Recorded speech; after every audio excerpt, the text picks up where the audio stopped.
Chapter 1489. But I never thought it would be you. Brando spoke again.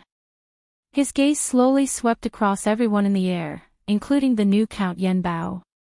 The other party was standing with the Cisaldians, and his body was blessed with the magical brilliance of the flying spell. His gaze fell on the man, and he replied faintly, Barandal, Count Yenbao's younger brother, I heard that you are just a good-for-nothing addicted to wine and women. I didn't expect the Twilight Dragon to find you with the help of All for One. I don't think you deserve that ring of Krite. For the layout of Erewhon, the Twilight Dragon has really put in a lot of effort. Shut up, Barandal roared, I am Count Yenbao, my damn brother just stole what originally belonged to me. But Brando was too lazy to pay attention to him, and turned his gaze directly to the other side, where the silver folk wizards were floating. Of course, there are also the Cisaldians, the noble silver folk of the past, but today they have fallen to become the lackeys of the Twilight Dragon. So this is how the Cisaldian wizard and Vladimir the Great recreated the former glory of the Bugis. What a laughingstock! There was silence on the battlefield. Almost all of the Aween nobles who participated in this war had a change in expression at this moment. After a short silence, a loud commotion broke out. Everyone looked at each other, and everyone had a look of horror. Even if they were willing to believe that the Count Tonajal was lying, everything in front of them, those terrible monsters, all pointed to such a truth that they were unwilling to admit. Everyone trembled. Although they dared to participate in a rebellion to overthrow the royal family of Covardo, they would never lose their minds and join the heretics or even the Twilight Dragon. Civilization and destruction, order and chaos, could never be on the same side. How could this be? These damned royals, damned Duke Grenoirs, damned northern nobles, they lied to us. How could it be? Is the Twilight Dragon coming again? No, I don't want to die yet. Enough, mortal, a thunderous sound came from the sky. Hollis couldn't help but frown. Although the deal with the Twilight Dragon was mutually beneficial, it was still a stain that could not be washed away.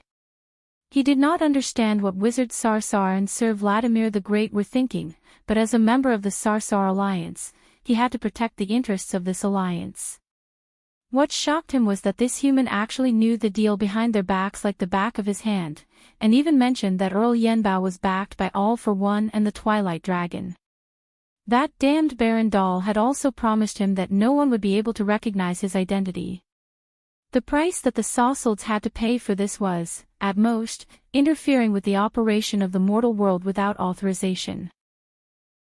Interfering with the operation of the mortal world and colluding with the Twilight Dragon was a crime that even a small figure like Hollis could easily distinguish. For the first time, the Silver Wizard had the intention to kill. He subconsciously felt that these people would not be able to live anymore. It would be best to use magic to raise the whole of Tonajal to the ground. Thinking of this, he said coldly, It seems that you don't know us very well. You must understand that what you are saying now will be the reason why this land will be buried with you. Of course I know you. Brando replied, Bastards of the Sausalds, it's not the first time you have massacred a city in Wonde. In Silver Bay, in the Warrior Plains, in the White Mountain, how can I not understand what you are thinking in your hearts? The people who witnessed all this here today will probably be turned into ashes under your spells. His understatement caused an uproar among the nobles. Everyone's face turned pale. Many people only remembered the strength of the Bugis after 1,000 years, but forgot the indifference of these wizards. Some people had begun to feel weak at the knees and were ready to escape. In an instant, the remaining nobles on the battlefield were reduced by a third. But the people of Tonajal did not leave. They could not leave. This was their homeland, where they were born and raised. If their homeland was destroyed, everything they had borne on this land would also be turned into bubbles. They had their own families, relatives, friends, and everything would be turned into ashes. Rather than running away, it was better to stay and face it. At least their lord was still here. If the people of Tonajal lost everything, at least they would still have the only trust left in their hearts. They would freely trust that their lord would lead them to victory. Everyone's eyes were focused on the young count in the middle of the battlefield.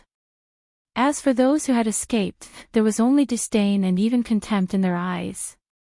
Those poor creatures actually thought that they could escape far. Hollis was stunned by Brando's words. Although it was true that the Sawsalts had never put mortals in their eyes, when did they start a massacre in the Warrior Plains and the White Mountain? This was blatant slander, okay? Of course, if he knew that Brando was putting the blame on them for what they were going to do in the future, he would probably vomit blood in anger. Was there anyone who was so unreasonable?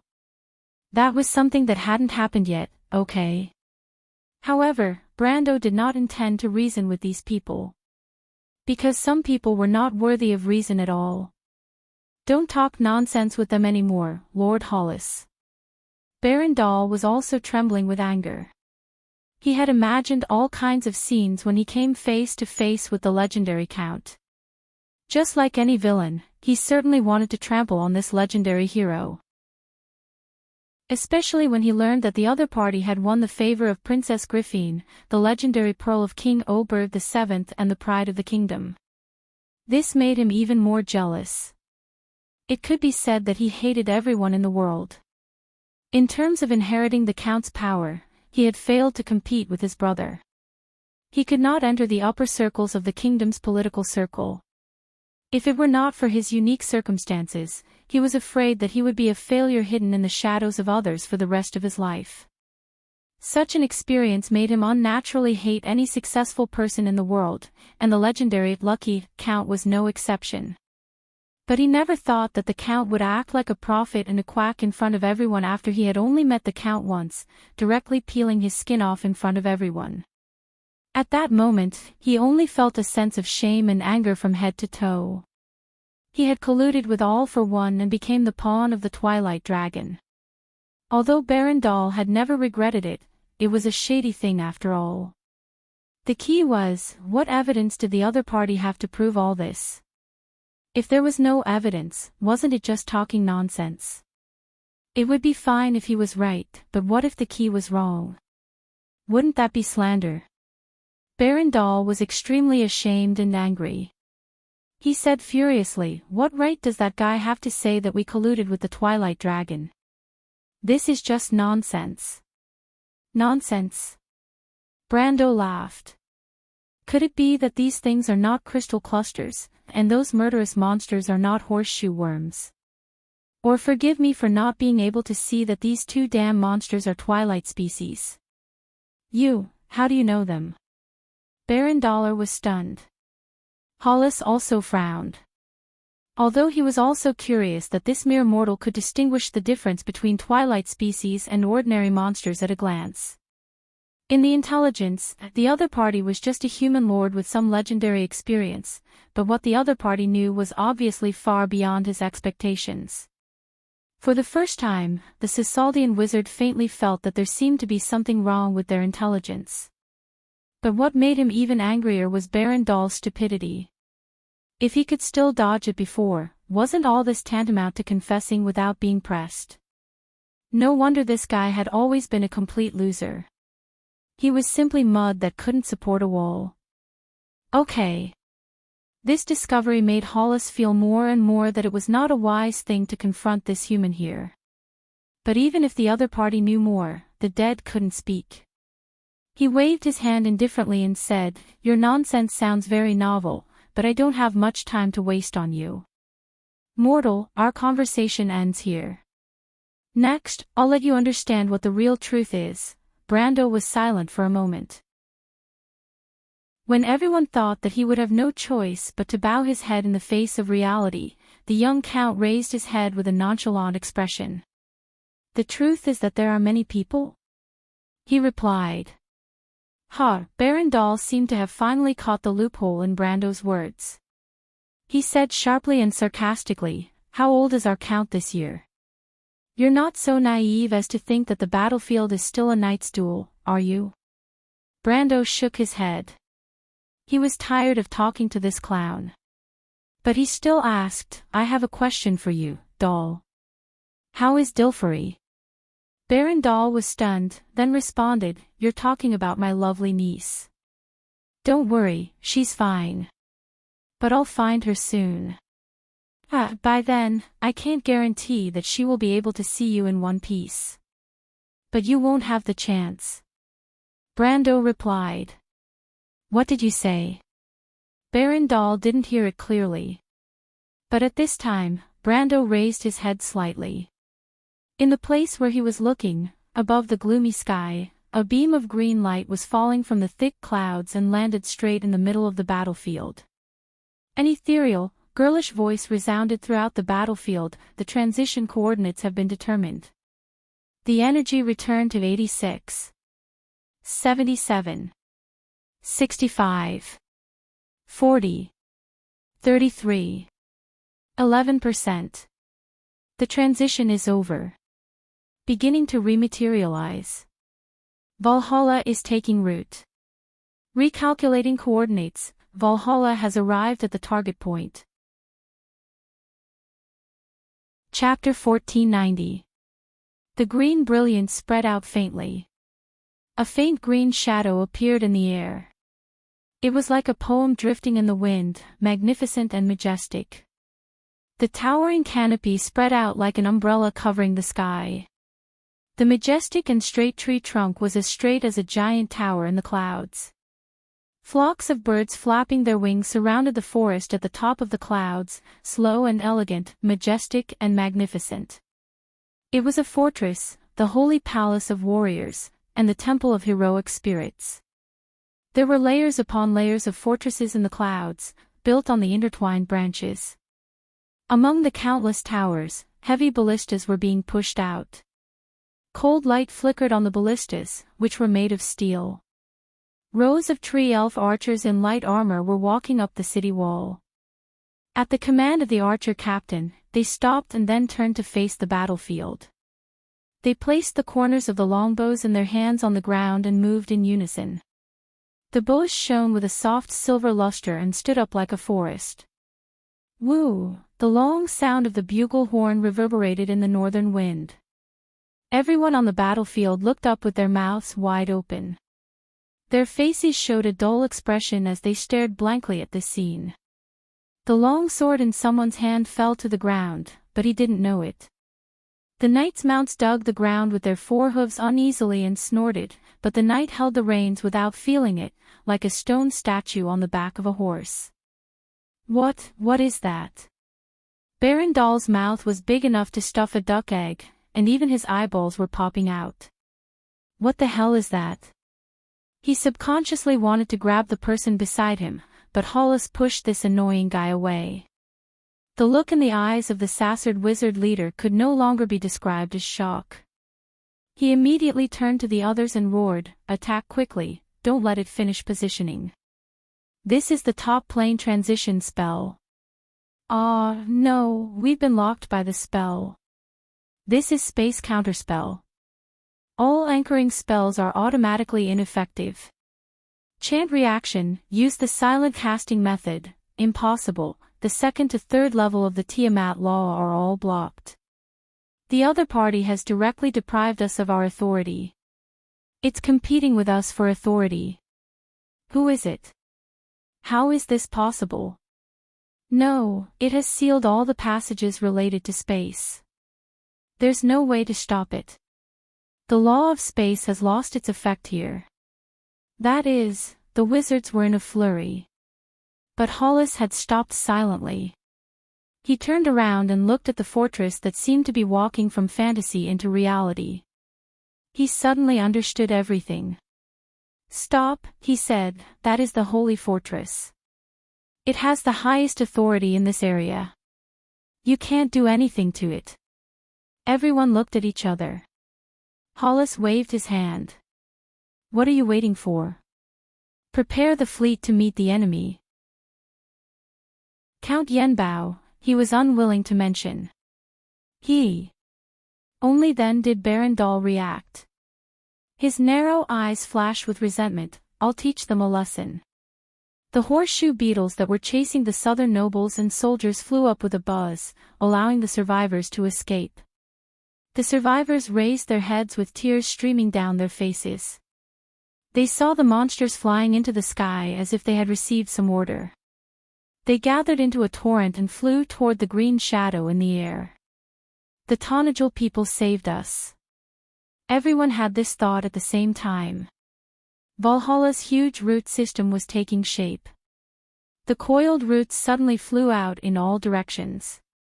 The coordinates of the 7th, 8th, and 9th groups of roots have been determined. Expand the other 7 groups of roots, the coordinates are. The girl floating at the top of the crystal tower in the tree hall read out a set of data expressionlessly. Light Spirit Monica flew up and down beside her and screamed, "Give them a good show, Valhalla." The roots that stretched out horizontally were like a giant arm that swept out tens of thousands of meters. Baron Dahl's eyes widened. No. But the horseshoe beetle army had already been hit. In front of the world tree's roots that were tens of meters or even hundreds of meters in diameter, the horseshoe beetles were just real insects. Hundreds of horseshoe beetles were immediately smashed into pieces. After the giant arm swept across, the sky was cleared. The horseshoe beetle army was reduced by more than 1/3. Baron Dahl's eyes were about to split open, but for him, the disaster was not over yet. The crystal clusters on the ground did not have a single consciousness. They only moved forward blindly, and Valhalla that fell from the sky was taking root. The roots stretched out and fell heavily to the ground. After a loud bang, Valhalla's roots fell into the purple waves like giant whips. The army of crystal clusters on Old's field was immediately torn apart. Then the sky darkened because the entire Valhalla fortress was slowly descending. But the so-called slow descent was only relative. There was no way to avoid it within a radius of tens of kilometers. Coolant injection has begun. Magic power is estimated to be exhausted in 1 minute. All coordinates have been verified correctly. Magic power output has been disconnected. The girl said calmly. Valhalla transition complete. Cooldown has begun. Expected recharging will be completed in 15 minutes. There's a lot more nutrients. Monica waved her fist excitedly. The enemy commander must be an idiot. Valhalla sat majestically at the center of the battlefield after a long and loud noise. The extended treetop was like a proud giant. The whole city and fortress trembled, but its designer had already considered this. A large number of stone-made arch pillars made the fortress as stable as Mount Tai. When Baron Dahl saw this scene in mid-air, his eyes turned black and he fainted. Hollis glanced at the guy with a look of disgust. He was already disgusted with this retard, but he couldn't do without him on the battlefield. He stretched out his finger, and a cold ray hit Baron Dahl's face. The latter woke up with a scream. Let the beetles stall the Tonajal fleet and cooperate with our fleet to attack. The crystal clusters on the ground still have the advantage. There's also your Yanbaning army. The Tonajal's ground forces are not worth mentioning. Baron Dahl's face was covered in cold sweat. He quickly nodded. I understand, Sir Hollis. Raise your bows. Fenny, the deputy commander of the Lingu army, shouted. The tall tree elf girl stepped on the wall of Valhalla with her elven leather boots. She swung her long hair and pointed her sword forward with a graceful movement. Following her movement, the wind archers raised the longbows in their hands in rows. The 3 magic circles on the silver bow arm lit up one by one. Magic arrow. Elegance of the wind. Counter the enemy first. The hunter and his son were also on the wall, standing beside the dwarf Odin. The city master was wearing heavy armor at the moment, holding a small war hammer in his hand. He wore a heavy dwarf helmet on his head, revealing only 2 small round eyes. The young man was so excited that he could not control himself, but the middle-aged man's face was pale. The dwarf master tiptoed and clung to the battlements with his hands, but he still could not see the scene below the city. He could only mutter anxiously, "Tell me, what's going on outside?" Finny's beautiful voice that sounded like she was singing came from afar. Fire! A series of creaking noises could be heard. The young man only heard a sharp whistle of the wind, as if there was really a gust of wind blowing over the top of the city wall. Hundreds and thousands of arrows were shot out at once, shrinking into countless tiny black dots. Even the sky was darkened by them. The beetles were spreading out and rushing to the upper canopy of Valhalla. The storm of arrows came head-on, and the dozens of horseshoe beetles that bore the brunt of the storm were instantly hit by dozens of arrows. The demonized arrows immediately exploded after hitting the target, and even the dusk species were blasted into a bloody mess. The first batch of beetles fell like rain, but for the total size of the army, the loss was negligible. "Raise your bows, armor-piercing arrows, change to the second set of enchantments." Fenny frowned when she saw the situation and immediately gave the order. An excellent archer could shoot 12 arrows in a minute, but for the tree elves, that was far from their limit. And for the wind archers, Valhalla's exclusive army with elegance of the wind, the maximum shooting speed of the elven girls depended on how many arrows they had.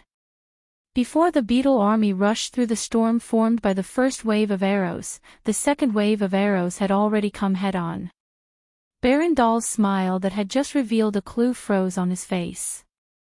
This wave of arrows was enchanted with slow and gravity, so the beetles fell less than before, but the beetles that were hit were obviously slowed down and separated from the other beetles. In just a breath's time, the third wave of arrows came as scheduled.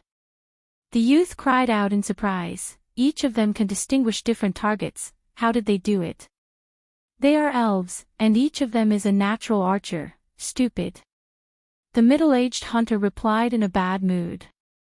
"The elves can't do it either, it's Valhalla who designated them as targets. This is the power of the Holy War stronghold." Odin leaned on the battlements and complained, "Can't you tell me what's going on outside?" "I'm sorry, Mr. Odin, I'm really shocked," the youth replied embarrassedly. "It's strange, why aren't those monsters attacking us? They're flying to the top of the trees. They want to attack our port," Odin said loudly, "a bunch of idiots." More and more horseshoe beetles were hit, and the change in speed caused the formation of the horseshoe beetle army to change greatly. Their original attack became clearly layered, and vaguely formed the shape of a long snake. Even the incompetent Barandal could see the problem at this moment, but he was as anxious as an ant on a hot pan, not knowing how to deal with the current predicament. Fenny sneered and whistled. Chapter 1491. The winter sun suddenly dimmed, and a whistle came from the top of the tree, as if countless birds were flapping their wings and flying high. The young hunter looked up subconsciously and saw countless silhouettes of light and shadow flying over his head. His mouth was wide open in shock. Flying! Flying horses! It's the Windrider colts. Those idiots are done for. Odin complained loudly, "But I don't see anything." "But they're in the sky." "I don't know, I only see darkness." The dwarf replied in annoyance. The young man quickly adjusted the dwarf's heavy helmet. "Oh!" Odin cried out in surprise, "Heavens, I didn't notice this problem. I was probably too anxious, thank you very much." "Ha ha ha, idiot dwarf." Finny's teasing laughter could be heard from afar, and the elven girl was swaying back and forth in laughter. "Aw, damned little girl." Odin was so angry that his beard was blowing. "Just you wait, I'll teach you a lesson." "Ha ha ha, you can't beat me, esteemed Mr. Odin." The young man carefully avoided the center of the two and raised his head to look at the battle in the sky. The Valkyrie's guard. Most of the people in Valhalla were hiding in their houses or temporary shelters. The workshops and shops on the streets were all closed, but everyone was hiding behind their doors and windows, silently watching this battle that would affect their future. However, the moment the female knights appeared on the tree canopy, a small cheer was set off behind the entire city. Shertu and Skager stood upright on their Valkyries' warhorses that were burning with white flames. The spears in their hands flickered with the silver light of the poem, and behind their winged helmets, their long golden braids fluttered in the wind.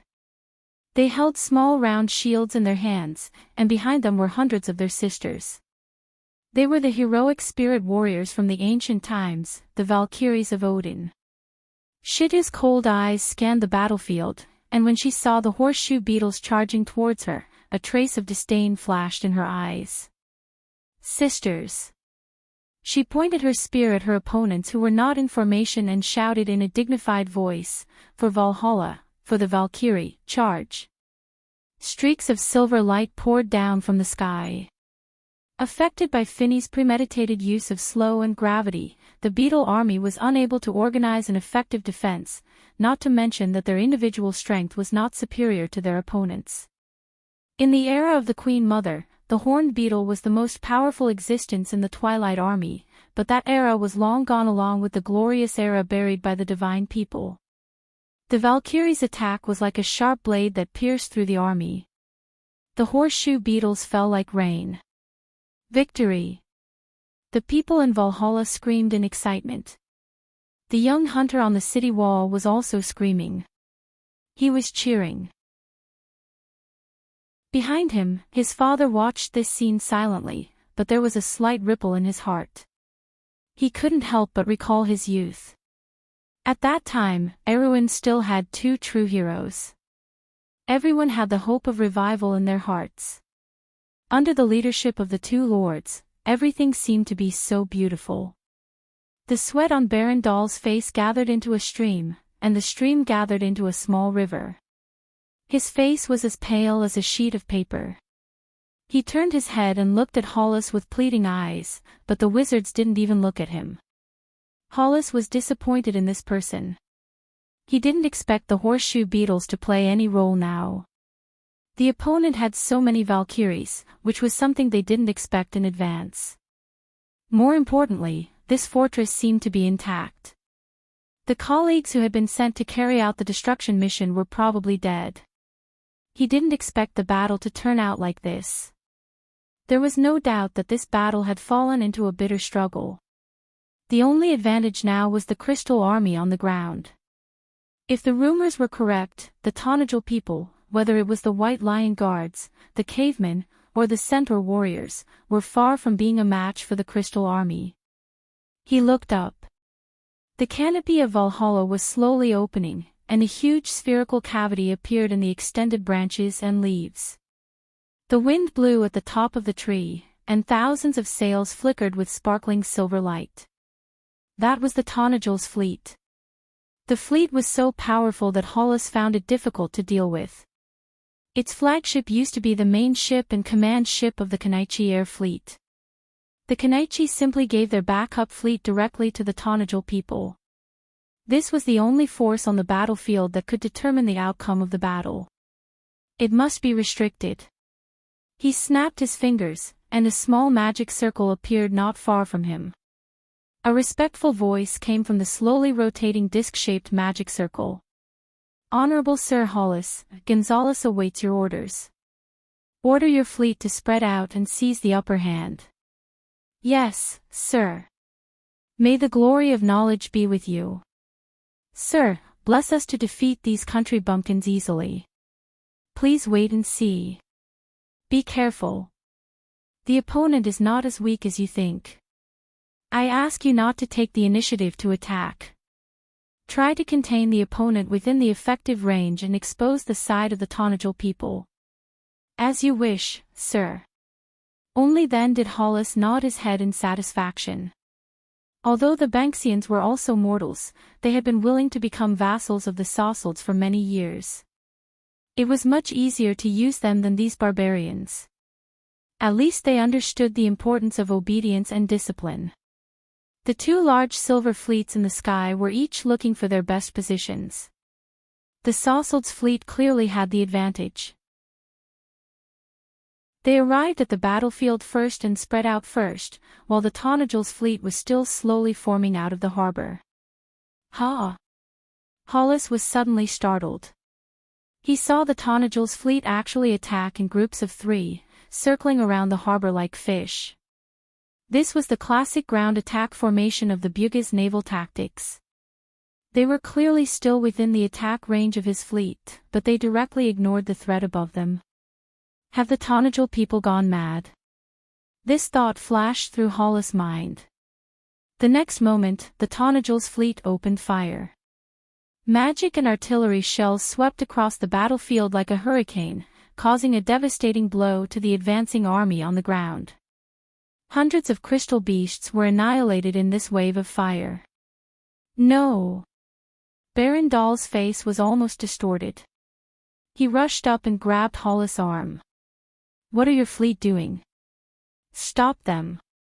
Hollis shook off the guy and directly fixed him in midair with a spell. Shut up, I know what to do, you damn idiot. In fact, there was no need for him to give the order. As an experienced captain, Gonzalez would never give up this once-in-a-lifetime opportunity. The Tanagel's fleet formed a flashing diamond in the sky. Their muzzles were almost all pointed to the ground. No one would be merciful to opponents who could not fight back. Open all the cannons. Let all the wizard apprentices on the deck. Gonzalez walked directly to the deck with a cigarette in his mouth and ordered the entire fleet through the magic communication array.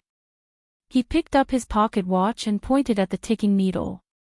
I'll give you 3 minutes. Get ready to fire in 3 minutes. The Sisaldian fleet slowly turned, revealing an orderly battle line. Dozens of frigates followed the lead of the main battleships and turned to the side. The sailors opened the cannons one by one, revealing countless black holes.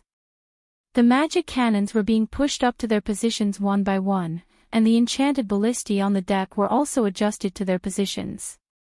Every magic array had a wizard ready for battle, and the crystal at the tip of their magic staffs was flashing with a dazzling light. Time's up. Fire! A cloud wall seemed to rise in the sky. Flames flickered between the clouds, and countless artillery and magic suddenly broke through the rolling clouds, forming silver traces of light that connected to the Tanagel fleet that was constantly descending under the canopy of Valhalla. Then a deafening roar resounded through the sky. However, the artillery didn't hit the Tanagel fleet. A light green barrier slowly spread out from the canopy of Valhalla. Fortress defense system activated. Prepare to withstand the first wave of attack. Attack arrived. Energy returned to 13. 11. 12, 07. 11, 9. 10, 0%. Magic reaction complete. Recalculating damage report. A dazzling flash erupted from the light barrier, but after the explosion of magic and artillery, the smoke slowly dispersed. Valhalla stood majestically, and the silver fleet under its protection stood majestically. Ha ha ha ha, they aren't our match at all. Monica excitedly rolled around on the crystal control panel. She waved her fist at the calm girl and screamed, "You're amazing, Valhalla."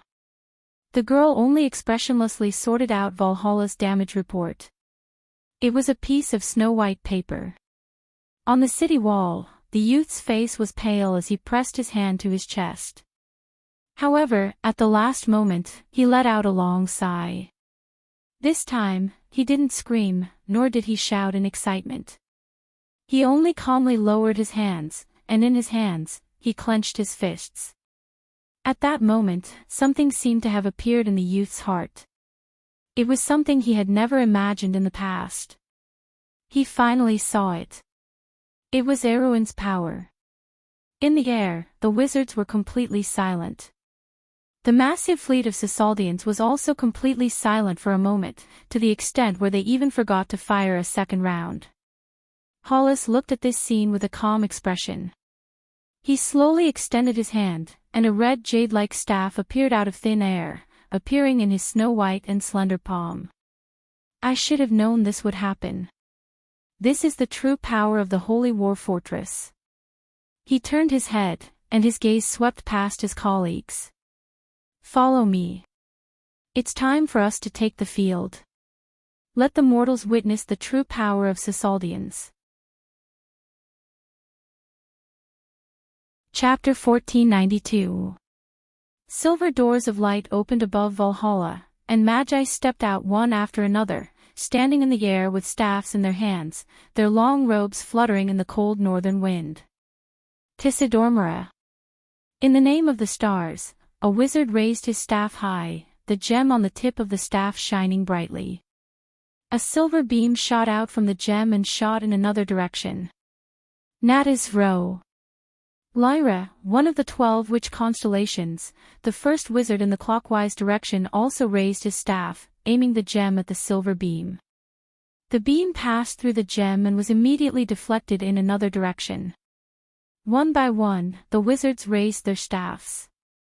In the sky, the red-robed secret walker of law, the blue-robed tower illusionist, and the gray-robed gray magician were all shining in different colors. Every time the silver beam passed through the staff of one of them, it would be refracted to another direction at an even faster speed, refracting again and again until it finally formed a circle that was constantly being divided. A huge circle that surrounded Valhalla. Hollis finally raised his staff, Griffin, and the silver beam passed through the dreamlike ring of azure tears on the tip of the staff, drawing the final stroke of the huge circle. He looked at the huge tree below with cold silver eyes, and slightly tilted the staff in his hand. Natador Shlari, crown of the northern winds, Fishion Ratatori, scepter of the earth, flame, Oss, Vit, Ss, for elements, Tisidorli Airi, guide of the stars, a bright beam of light shot out from the azure tears, pointing directly at the center of the huge circle. A huge silver rune appeared on the giant circle, flame. With it as the center, the silver halo suddenly expanded outwards, and countless mysterious runes naturally formed inside the ring. It was a magic circle. Then, 17 magic circles connected to it formed one after another. In the tree hall, the light spirits were already in a state of chaos. This is the end, he's too arrogant. Monica stuck out her tongue and threw herself onto the control panel. She slammed almost all of the crystals into the grooves and screamed, Valhalla. Warning, detecting a powerful magic ripple. Estimated to be activating the third layer of shield. Target determined to be a flux magic, elemental attack of the 13th rank. Magic ripple detected as meteor strike. The girl's calm voice resounded within the tree hole. Quick, calculate how much energy is left. Remaining energy, 11.3%. Estimated to be able to withstand attacks of level 11 or below. Lady Light Spirit slapped her forehead and said, I'm going to die. Hurry up and inform the Overlord. The north wind howled. The battlefield was silent. Whether it was the people of Tonajol, the nobles of the southern border, the knight, or the private soldiers, everyone stared at this scene in a daze. This kind of war had long exceeded their imagination. A second rune appeared in the sky. It was written with light, Earth, my lord. The knight turned around. Brando patted his young captain on the shoulder. He raised his head, and the silver network was reflected in his eyes. But what he saw was not the magic of the Sathard people, but the gray sky, the vast plains, and the wind that blew for thousands of miles. He closed his eyes and breathed in and out softly. What entered his lungs was the cold air, the breath of the biting north wind. It came from the distant Anzaruta plateau, across the warm shining sea. The surface of the sea was sparkling, and under the sea, in the direction of the ocean currents, the Naga tribe was migrating south. It came here, bringing news of the north. Brando saw all of this with his own eyes. His gaze seemed to penetrate the plains and mountains, through the sky and the earth. Everything in the wound was in his eyes. He breathed in and out. The wind on the battlefield suddenly stopped. The wind stilled, and the falling snow also quieted down. People looked around in shock. In the woods on both sides of the wound, snowflakes fell quietly. The river water seemed to have lost its sound. Broken ice collided with each other on the surface of the water, and then was swallowed by the whirlpool. Every single needle drooped down silently. Crack! A crack appeared on the staff, and Hollis raised his head in shock. He saw that the clouds in the gloomy sky were slowly flowing, and snowflakes were still falling. But at some point, the wind of all things had stopped. At an altitude of thousands of meters, there was no wind flowing. Brando opened his eyes, and a nearly straight skyline was reflected in his dark brown eyes. He slowly turned over and dismounted his horse. He removed the holy sword of judgment from the saddle and slowly sheathed it. He raised the scabbard with a strap over his head and hung it behind his back. The young White Lion Knight, the Tonajal people, the nobles of Erewhon's southern border, the knight, and the private soldiers, and the people far and near on the battlefield were all watching his actions. Brando raised his head. The entire world had changed in his eyes. It no longer had mountains and rivers, flowing wind and water, fire and earth, and all elements and substances. The trees disappeared, the forests disappeared, the distant Greyhar Mountains disappeared, and the entire Tonajal disappeared. A world with countless silver lines intertwined and countless nodes connected together appeared in his eyes. This world no longer had any substantial power, but truth and law were everything in it. The domain of the sage. Brando took a step forward. The purple wave was silently approaching Valhalla. The walls of the fortress were already filled with tree elves and centaurs. Roland and little Montolo stood side by side, holding the swords that Brando had given them. They watched this scene nervously. Not far from them, Hainf took a deep breath. His hand was tightly clasped with the swordswoman. A third rune appeared in the sky. The wind of all things, the most unrestrained element in the world. Crack! Another sound of a staff breaking could be heard. Hollis turned around. This was like the source of a chain reaction. A series of cracking sounds could be heard, and he saw the staff breaking in the hands of his colleagues. The Cisaldians watched this scene in shock. They were almost unable to react. Time seemed to slow down at that moment. In the slowly flowing sequence of time, there was a loud bang. The third huge rune in the sky above Valhalla broke and disappeared. All the wizards spat out a mouthful of blood. They felt the wind element disappear at the same time. It was being pushed out of this land by an indescribable force. Heavens, what's going on? Someone is depriving us of our power. I can't feel the existence of the wind element. This is the direct rejection of the power of a higher level to the power of a lower level. There's a sage nearby. The wizards looked at the ashes of their staffs, their faces pale. They could not help but look around. However, Hollis's heart tightened. Be careful. He turned around and roared. There was a flash of light on the ground. There was a scream, and a long and narrow sword light intersected with a keeper of justice of the secret realm. That person's face showed a stunned expression. Then, his head slowly drooped down until it fell from his neck. The headless corpse fell limply to the ground and soon became a tiny black dot. And in the place where he had been standing, a young man holding a sword appeared. The young man stood with his back to everyone. The holy sword was already in its scabbard on his back. The corners of his coat drooped motionlessly because there was no wind. And the hand holding the hilt had slender and powerful fingers. The knuckles were pale. It was quietly placed on the twisted and strange gauntlet of annihilation. Sage. Sage, Hollis squeezed these two words out from between his teeth. Brando shook his head and asked calmly, "What is power, Cisaldian?" Shameless boasting. 7 different magic circles suddenly unfolded behind Hollis. Imprisonment, gravity enhancement, slow, movement prediction, law analysis, mind sensing, forbidden domain. 7 spells landed on Brando in succession. It was a pity that Brendel only needed to wave his hand and all of these spells fell apart. Hollis narrowed his eyes slightly, and a warning sign rose in his heart. He took a step back, but he could not move at all. The face of this most trusted assistant of Cisaldian wizard instantly turned snow-white. He immediately understood something. They were just one step behind him. The other wizards also began to cast their own spells. But before these people could complete their spells, they suddenly turned into balls of flames and fell from the clouds while screaming. This tragic scene actually caused everyone to stop moving out of fear. This is divine power. How is this possible? The gods have long passed away. They suddenly stopped talking.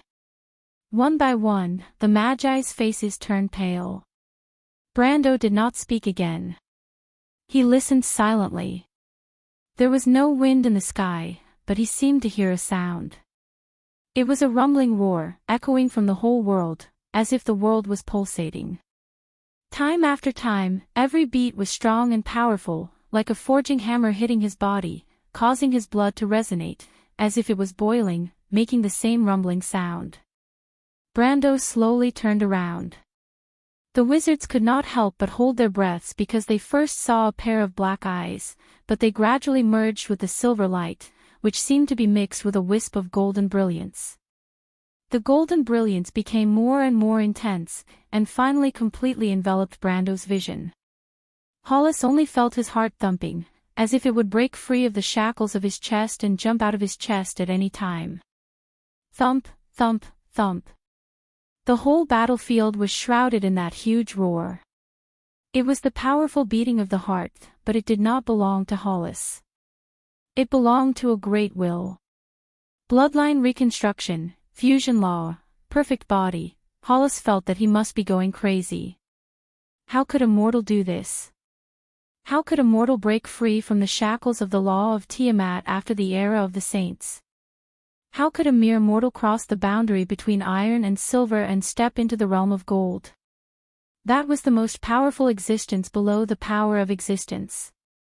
He could not believe that he was able to witness the birth of a demigod with his own eyes. 10,000 years after the gods left the world. Such power had returned to this land once again. What was going on? Hollis watched as the young man turned around. With a light wave of his hand, the enormous silver formation above Valhalla shattered with a series of creaking noises. It was as if it had never existed. So, do you understand now? Brando said calmly, people who can't even hold on to themselves will never be able to understand the original meaning of this world, and the truth behind the law naturally has no fate with you. The Cisalds chose the path of destruction. He looked at the wizards with a cold gaze. What you are so proud of is nothing more than the madness before your destruction. No!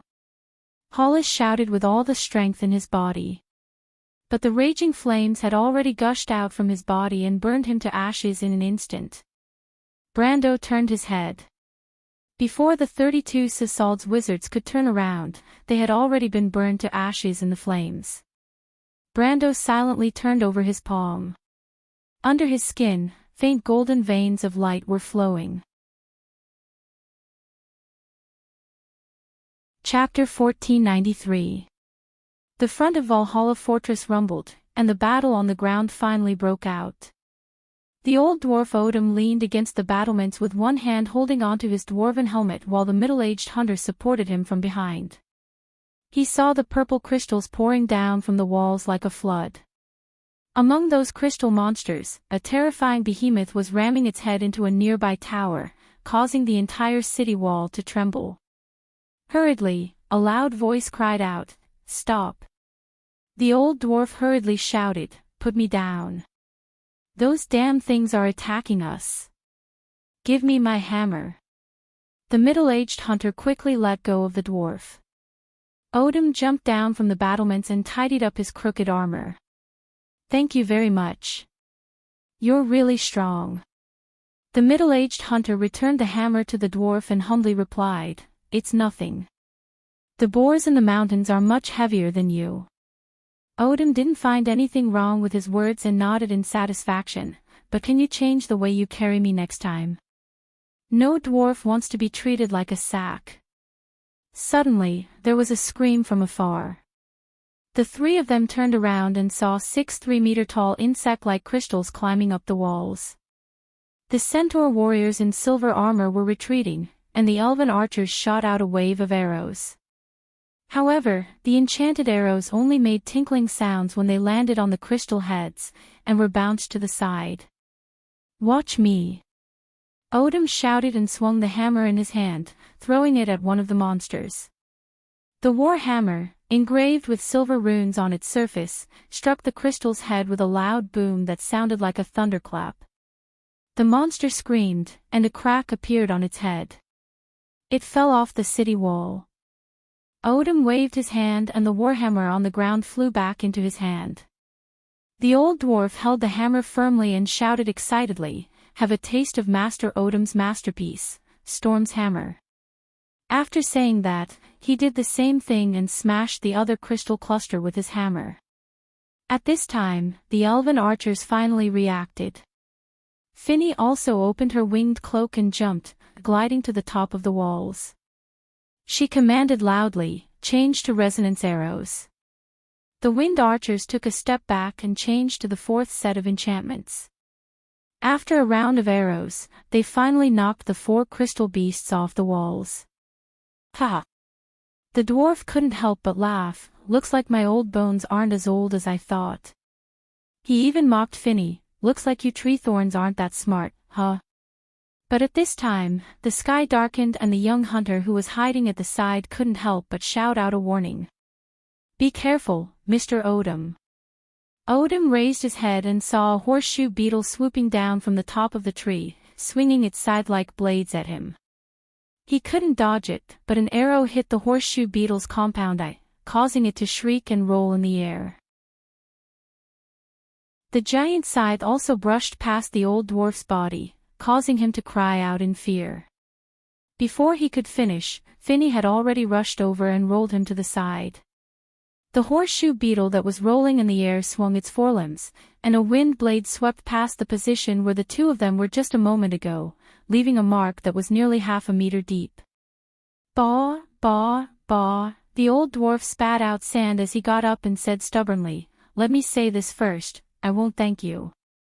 I don't need an idiot's thanks. Enjoy your trip." "What?" Finny used her back to push against the battlements and kicked the old dwarf's butt, causing him to cry out in pain and roll down the walls like a wooden barrel filled with apples. At this time, the horseshoe beetle had already adjusted its posture and was once again charging in this direction. But Finny nimbly jumped to the side and used her wind cloak to jump to the other side of the tower.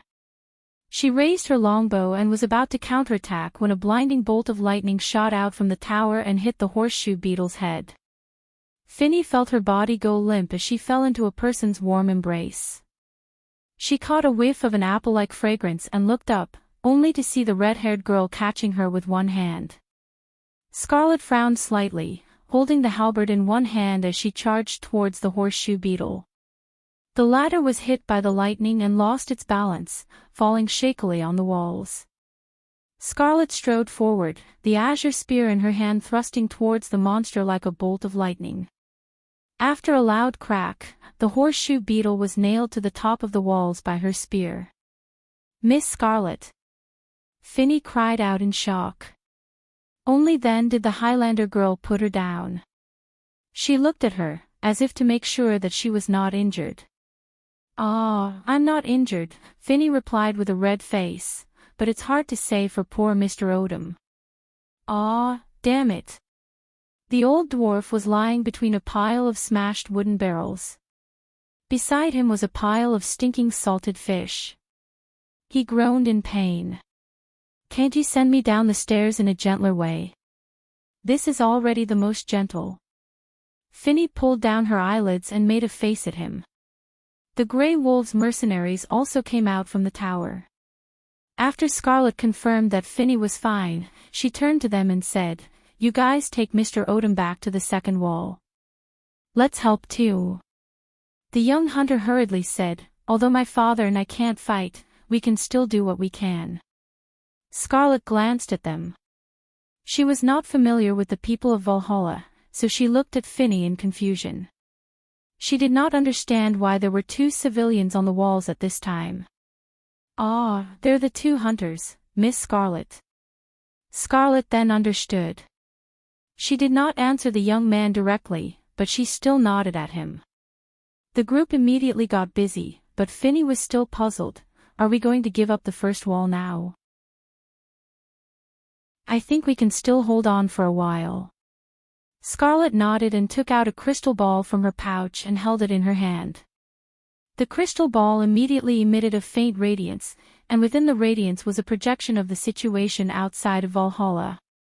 The angle of view was taken from the floating airship in the sky, and the projection was precisely the current battle situation in Valhalla. One could clearly see that on several sections of the city walls, the giant crystal siege beasts had already broken through the outer walls, and countless small crystal clusters were currently pouring into the first section of the city walls. The projection only lasted for a moment before it disappeared and was replaced by the figure of a little girl. Finny recognized the girl's identity. It was Sifrid. "Sifrid. It's me, Sister Finny. I'm currently in Odom Fortress. Can I entrust you with the task of retreating the wind archers to the second wall?" Finny replied. Finny was stunned for a moment, but she immediately reacted. "Are we going to lure the monsters to the second tunnel?" She pursed her lips into a smile. "You're amazing, Sister Finny. That's exactly what I'm going to do." "All right, leave it to me, Sifrid." The elven girl's eyes curved into crescents as she smiled. She was a little excited in her heart. "Leave it to me, Sifrid." A resounding boom rang out as one of the crystalline beasts finally crashed through the tower.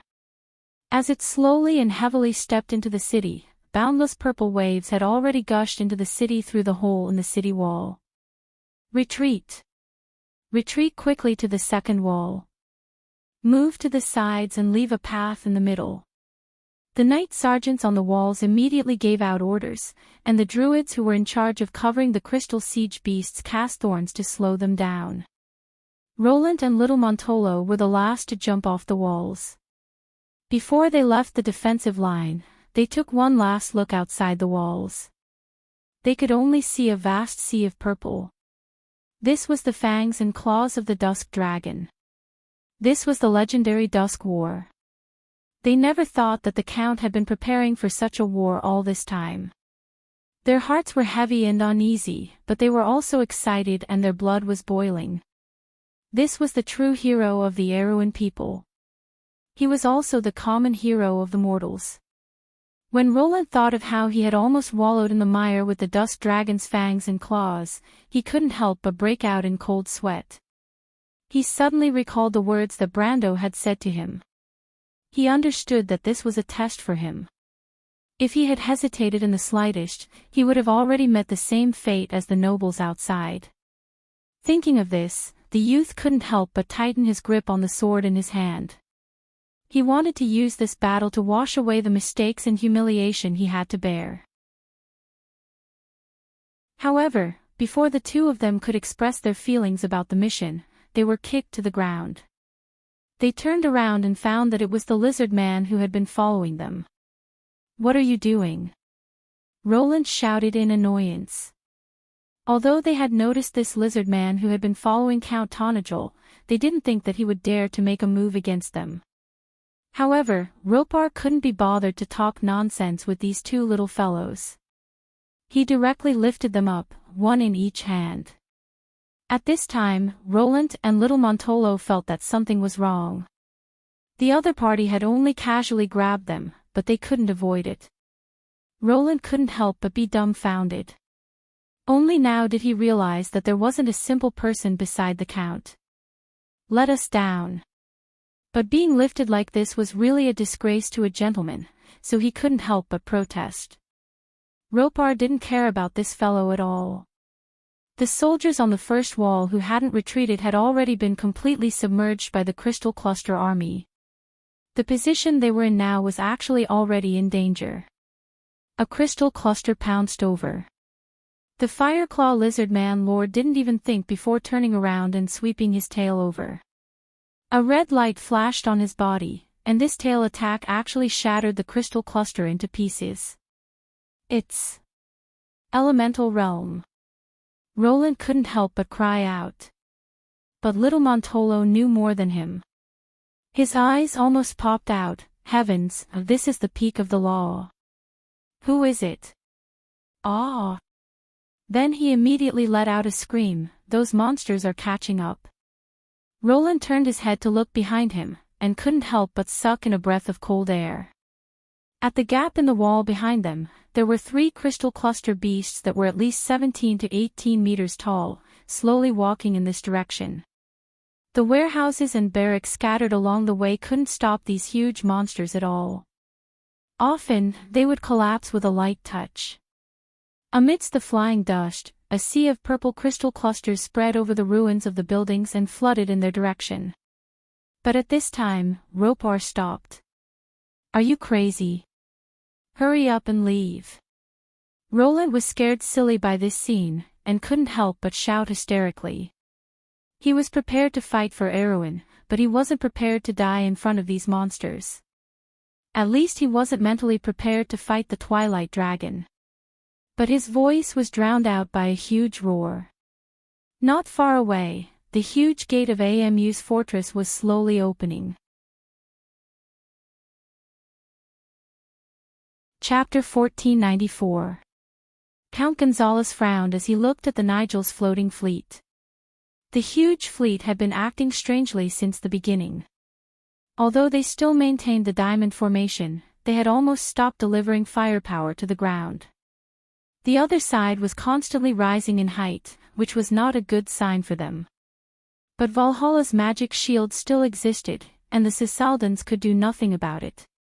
Count Gonzalez paced anxiously on the deck of his ship until a messenger ran to him with a crystal ball in his hand and said, "Sir, Count Yinbao's contact." Gonzalez waved his hand angrily. "Tell him to go away.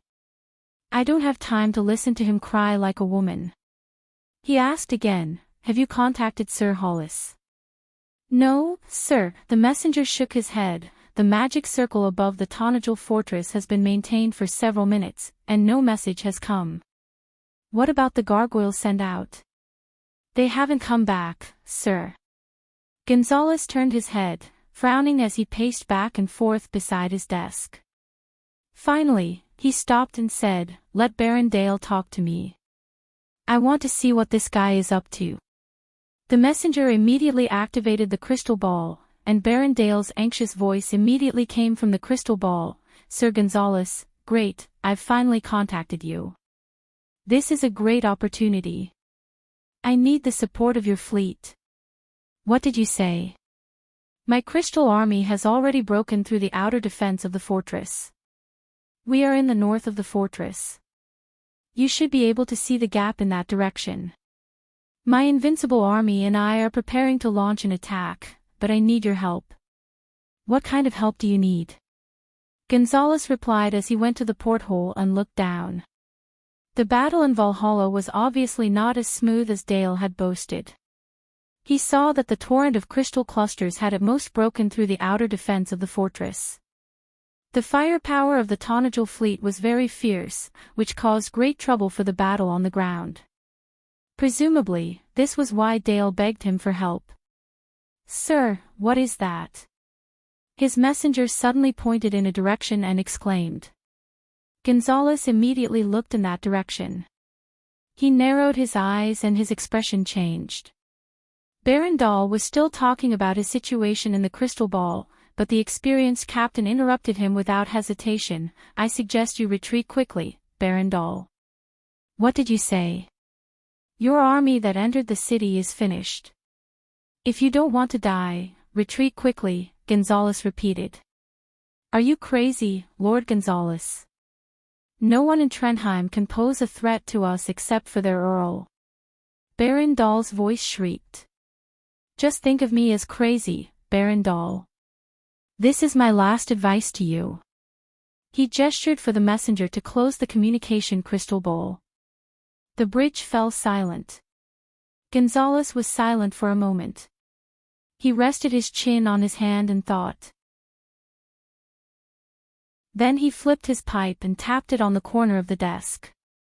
"The Tonagel fleet is acting strangely, my lord." At this time, the voice of the first mate was suddenly transmitted to the captain's room through the microphone. Gonzalez was startled and subconsciously rushed to the porthole, but his messenger had already shouted, "The tree's defensive barrier has disappeared." Sure enough, he saw through the glass of the porthole that the hemispherical defensive barrier covering the fortress faintly disappeared after a few flashes. At this time, the Tonagel fleet was regrouping. They slowly formed a beautiful battle line and turned their sides to face the Cisaldian fleet. "We are faster than them." Faced with this scene, Gonzalez's mind flashed like a bolt of lightning. He calculated the time difference almost instantly. He shouted into the microphone, "Prepare to fire immediately. The entire fleet will accelerate and change course. Seize the upper hand." However, due to a strange combination of factors, Count Gonzalez raised his head at this time. He suddenly realized that the huge magic circle above Valhalla had disappeared. An uneasy thought flashed through Bancia's mind. The giant gates of ORM's fortress were slowly opening. The Crystal Cluster army had already charged in front of Rolindi's group. One of the fastest insect-shaped crystal clusters had already spread its wings, flying towards them from a dozen meters away. Little Montolo, who was being carried by Ropar, couldn't help but scream in fright, but the Fireclaw Lizard Man Lord didn't move at all. "Gotcha!" Just as Rolindi thought that he was dead for sure and couldn't help but close his eyes, a clear sound came from above his head. The youth couldn't help but open his eyes in fright, only to discover that the crystal cluster that had pounced towards them had already been split in two. A large head stretched out from behind them. It was like a long snake's head. It waved its neck in the air and accurately bit down on the crystal cluster, its sharp teeth splitting it in two in an instant. Following that, a second, third and fourth head appeared in Roland's vision one after another. Roland opened his mouth wide, only to hear little Montoro shrieking like a madman beside him. Multi-headed basilisk. To be precise, it was a 9-headed basilisk. In terms of bear lineage, it was second only to the 12-headed basilisk. It appeared behind the gates of ORM's fortress with rumbling steps. When it fully extended its 9 heads, its total height had already surpassed the second wall of Valhalla. It was a giant beast that was more than 50 feet tall. Ropar didn't move at all, allowing the giant beast to trample past him. It was like a meat grinder as it slaughtered its way into the Crystal Cluster army. Its 9 heads moved together, and the Crystal Cluster army was instantly thrown into disarray. The Serpentine Lizard's powerful defensive ability was fully displayed at this moment. Although the crystal clusters could occasionally break its outer skin and cause damage to it, the wounds were often healed almost instantly. Sometimes, even the blood did not have time to ooze out. The 3 crystal cluster beasts finally arrived in front of the 9-headed basilisk, but they were now a size smaller than the 9-headed basilisk. Moreover, as a superior magical beast, the 9-headed basilisk's intelligence was much higher than the crystal clusters that didn't have the ability to think on their own. It directly used its huge body to crash into one of the crystal cluster beasts, knocking it to the side. When the other crystal cluster beasts pounced at it, it used its other 5 heads to spit out lightning and acid rain, forcing it to retreat. The 4 crystal cluster beasts quickly clashed together. This was a nightmare for the smaller crystal clusters. Fortunately, they didn't have the ability to think on their own, so they didn't have any unnecessary fear. Otherwise, they would have been defeated long ago. Do your best. Little Montolo was clearly scared to death before, but now he was so excited that he screamed, "Kill that damned crystal cluster beasts." However, Rolindi had already reacted. If the Count's subordinates were here, then there wouldn't be only one nine-headed basilisk in this fortress. He turned around, and sure enough, he heard a young girl's cold voice. "Everyone, attack!" A rumbling sound echoed in Luo Lin's ears. "What the hell is that?" Baron Dahl, who had just joined up with his Yenbao army, witnessed this scene with his own eyes. He only saw the Crystal Cluster army pouring into Valhalla from the gap in the city wall, but within a quarter of an hour, the purple torrent retreated from the original path. It wasn't because of failure that they retreated. For the Crystal Clusters, there was no such word as retreating in their dictionary, but they were almost directly driven out of Valhalla. In front of them were dozens of giant lizards that stood out from the crowd. Baron Dahl almost blacked out when he saw the multiple heads on their necks. Multi-headed basilisk. Why did the Tonajal people have this kind of thing?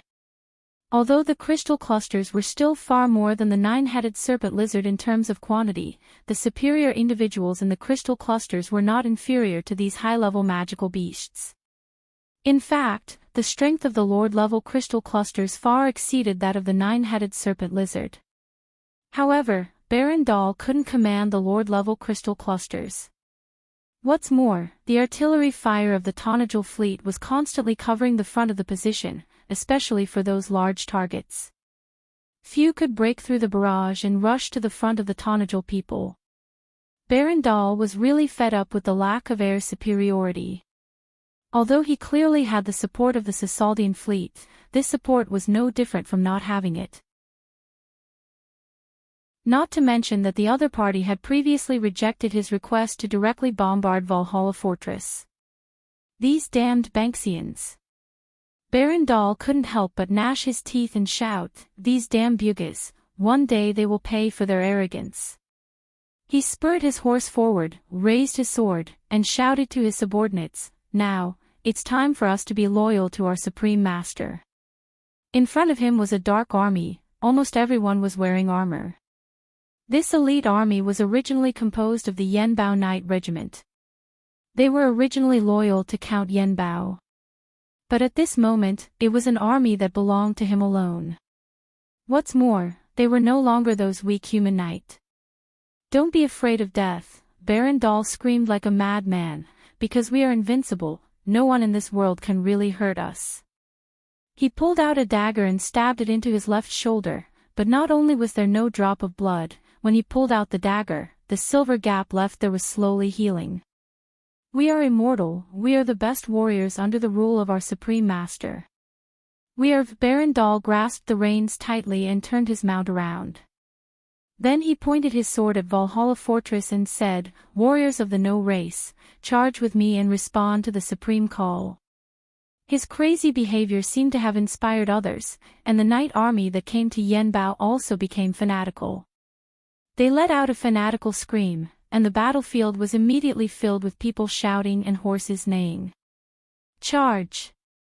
Kill! In the Hall of Trees, the previous busy scene had gradually subsided.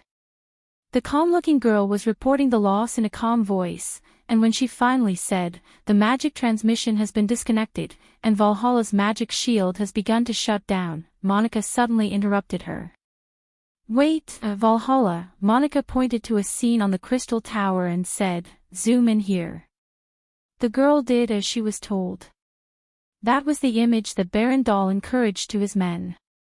"Humph, it's the No race." After Monica saw the scene there clearly, she couldn't help but reply contemptuously, "These idiots really came. What invincible?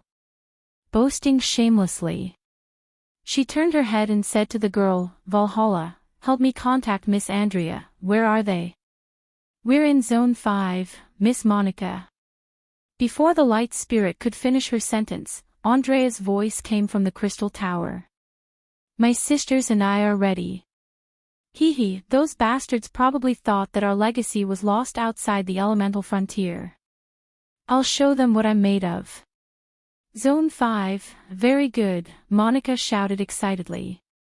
She waved her fist and said, "Andrea, show those country bumpkins what you're made of." Then she turned her head again and shouted to Valhalla, "Valhalla, quick! Open the entrance to Area 5. The battlefield seemed to be quiet all of a sudden. Barandal felt a little strange. The Tonagil's fleet suddenly gave up suppressing the ground's firepower, but they didn't seem to be fighting with the Cisaldians' fleet. Because the rumbling sound of cannons in the air disappeared, and the explosion of magic no longer appeared, as if the two fleets had suddenly withdrawn from the battlefield. He wanted to look up to see what was happening in the sky, but he didn't have the chance because he and his army had already entered the range of Valhalla Fortress. He could only see layers of huge treetops above his head. What's more, the gap in the wall was right in front of them, and they were about to fight with those multi-headed lizards. If it was before, even if he was given 100 guts, he wouldn't dare to attack such a rank 7 or 8 demonic beast head-on. But at this moment, the Supreme Master had already given him an unparalleled power. Perhaps it wasn't strong enough, but it was an eternal and indestructible power. It was the power he dreamed of.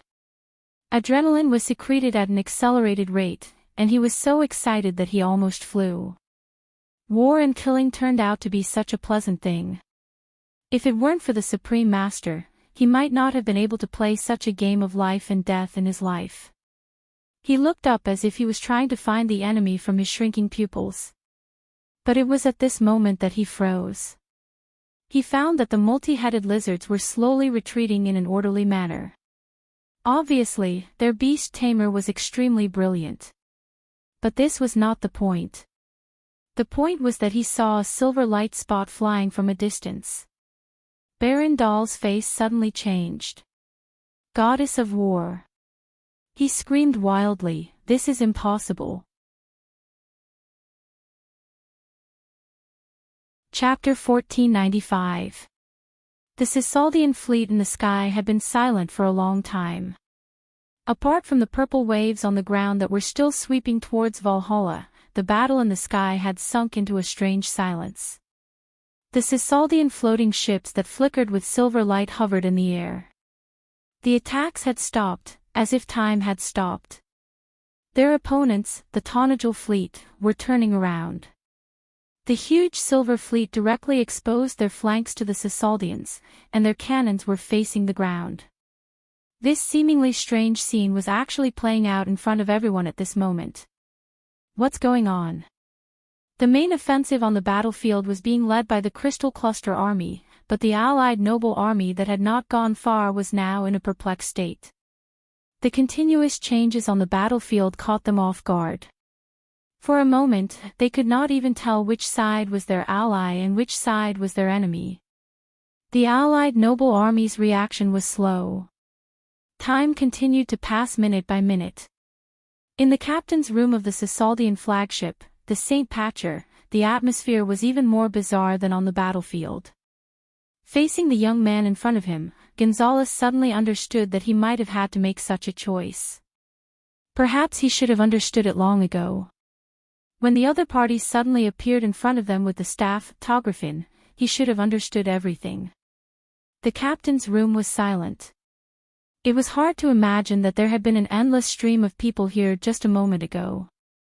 Messengers and officers of all kinds came in and out, and cartographers were constantly changing the markings on the map. The clamor of commands and announcements was like a market. You can choose death. Brando calmly looked around. The 13 high-ranking Cisaldian officers subconsciously shrank back under his gaze. Only the red-robed archmage on the ship glared at him, his eyes spitting fire. He let go of his hand and let Archmage Hala's staff hover in the air. More than a dozen pairs of eyes fell on the staff. And let your fleet be buried with you. How can a mortal like you resist the great Cisaldian fleet? The red-robed magus bellowed and pointed his staff at Brando. The crystal at the tip of the staff immediately radiated a bright light. But before he could cast his spell, Brando had already pointed at him lightly. The power of space seemed to lock the old mage tightly, choking his lips and tongue, making him unable to move or say a word. Brando looked at the man indifferently. Only the people of the sky are high and mighty, because they are born with a special privilege different from mortals. Even though you've fallen into the mortal world today, you're still unwilling to give up your arrogance. You can start wars, you can control the fate of mortal kingdoms, but do you think that the Cisaldians are not responsible for all that they have done? He shook his head and smiled contemptuously. Naive. Don't be complacent too early, Erwin. You destroyed the fleet of the people of the sky, and this matter will never end. The old magus suddenly coughed up a mouthful of blood, as if he had broken free from the restraints of space. He shouted at Brando at the top of his lungs. Brando did not look at him. His gaze fell on the others. In the captain's room, other than the arrogant Cisaldian magus, no one dared to look him in the eye. Even the middle-aged noble, who was obviously the commander of these people, subconsciously remained silent and lowered his head. I never said that this matter would end here. His gaze fell back on the unruly old magus, and there was an unprecedented coldness. This was supposed to be a pointless war. However, those who shouldn't have fallen in this war had made unnecessary sacrifices for it. Iko and his wife. The king's eldest son. Yura, who was seriously injured. Amandina, whose life and death were unknown. And the eldest princess and her brother, and Freya, who had disappeared without a trace. All of this should belong to this damned war, and to the culprits who started this war. When he thought of the upheaval in Lantern Island and the death of Iko and his wife, Brando felt a piercing pain in his heart.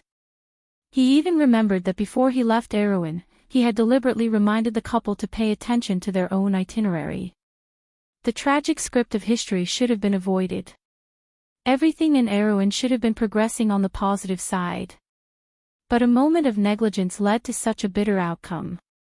Perhaps he could have been more careful. More decisive. If he had ended the chaos in Erwin earlier before all this happened, he had the support of the eldest princess, and he had Lantern Island and Vero as allies. Even the Highland Knights were kind to him, and as an indispensable part of the kingdom's political landscape, the royal faction was willing to reconcile with him. As long as he was willing. He could have rebuilt the former alliance of the nobles, single-handedly ended the chaos between the north and the south, and let Erwin return to prosperity and unity. Perhaps in that case, all of this should not have happened. But, was it really so? It was a happy and harmonious Aween, where everyone seemed to have gotten what they wanted from Arek's corpse. It was a flourishing Aween, where everyone seemed to have obtained enough benefits from the carcass. Was that his ultimate purpose for returning to this era? No. Brando shook his head firmly in his heart. The future Erwin should not be just like this.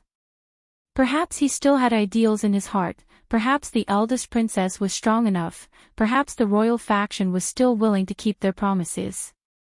But they were not Erwin. Just as the late King Iko swore under his sword, I swear under this sword the sage's oath, I swear to lead my people, to lead them away from strife and slaughter, away from the arrogance and greed of the empire's nobles, I swear to not repeat this cold-blooded mistake of history.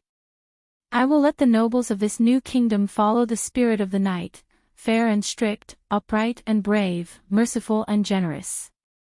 I swear this oath, and I will abide by it for the rest of my life. That sonorous and powerful voice still reverberated in an era like today's. Erwin's glory was destined to belong to such a revolutionary era. She would get rid of all the old things. Her successors would be fair and strict, upright and brave, merciful and generous. Those young people would inherit the glory of the past and be honored enough to take over the sacred flag. They would not be the royal faction. Because the old nobles would never be able to bear such glory. He knew that Her Highness would eventually understand all of this. It was just like the truth that she finally understood in the end of history. Because she and them were destined to be different people. Once, all of this came too late. But today, perhaps there were different variables from the beginning. This is the value of my existence here. Brando raised his head and looked at the old wizard with a twisted face. As if the natural opposition of the new and the old order, The two looked at each other indifferently. I will achieve all of this, and anyone who stands in my way, no matter who he is, will be reduced to ashes. Ha ha, ha, the old wizard breathed heavily and looked at the young man Erwin who was talking to himself like a madman. Just like how mortals can never understand the vastness of the sky, it seems that a moment of luck has made you start to get delusional. You don't understand the power of the Buga people at all. You don't understand my power either. Brando replied coldly. He turned back again and looked at the others in the captain's room with some indifference. The Cisaldians are high and mighty, but you should understand that you are not the ones high and mighty. And as slaves, do you also want to share the last glory of your master? Even die for them, but God knows how important your sacrifice will be in their minds. No one spoke. Not far from the drawing table was a display of clocks. In the silent room, there was only the monotonous ticking of the hands for a moment. The red-robed wizard of the Cisaldians was also arrogant. He allowed Brando to encourage his former subordinates in front of him, but he did not say a word and just watched the scene indifferently. The staff floating in the middle of the cabin made him realize the failure of this trip. But how could the Cisaldians be afraid of failure? Not to mention losing to mortals. The pride of the people of the sky came from the power they had mastered for generations. Such power, within the territory they could reach, was the eternal truth. Everyone knew what would happen to them if they refused. The terrible young man in front of them killed everyone, including the great wizard Hollis, and even brought back his staff, Tografin. He was a godlike figure that they could only look up to. However, on this unknown battlefield, he turned into the dust of history. Everyone subconsciously swallowed a mouthful of saliva. The respected officers looked at each other and looked at each other. In the end, everyone's gaze fell on Gonzalez. Count Shiva coughed bitterly and stood up from his seat. His figure was obviously dejected. I admit the victory of Erwin's people. I hope my colleagues and I can at least enjoy the last bit of dignity. This was a surrender. But Brando shook his head. Under everyone's gaze, he slowly opened his mouth and said, I think everyone is mistaken about one thing. This is not the battlefield of the human countries. Please take a good look outside the porthole and see who your enemy is. This is a war. It has never started, and perhaps it will never end. Gentlemen, you and I have heard all the legends about it. Every time this happens, as the people of Martha, shouldn't we stand together and fight side by side? Please ask yourselves. Who is your enemy? What should you protect? Do you want to continue helping the evildoers and destroy all hope with your own hands? Let this world turn into ashes. Is this what you want? This is the Holy War. It is the final battle between order and civilization. Gentlemen, you should understand that the people of Sosselt are not Erwin's people, but you. Brando grabbed the staff, Tografin, and threw it forward. The silver staff fell on the deck and rolled to Gonzalez's feet. Sir Commander, give the order to mobilize your fleet. I, Count Tonagel, represent Erwin's people and ask the Banksians for help. If you still remember the sacred oath, please turn your warriors around and let us fight for victory together. Sir, Gonzalez was stunned for a moment. The fleet commander with graying sideburns subconsciously turned around and glanced at his colleagues one by one. At this moment, perhaps they did not dare to forget the oath. Perhaps they could not forget the oath. But the time when the various countries of the world fought side by side and abandoned all prejudices for a common goal seemed very, very long ago. It was so far away that it seemed like a legend. Remember the oath of the past. No matter how dark and depraved it was, but those who rose up to resist had won in the end. Count Tonagel never thought that his voice would be so hoarse and dry. We understand. Thank you, sir. Brando waved his hand. He took one last look at the red-robed wizard who was fixed in midair, as if he was looking at a dead fish. Then he turned and walked out of the captain's room.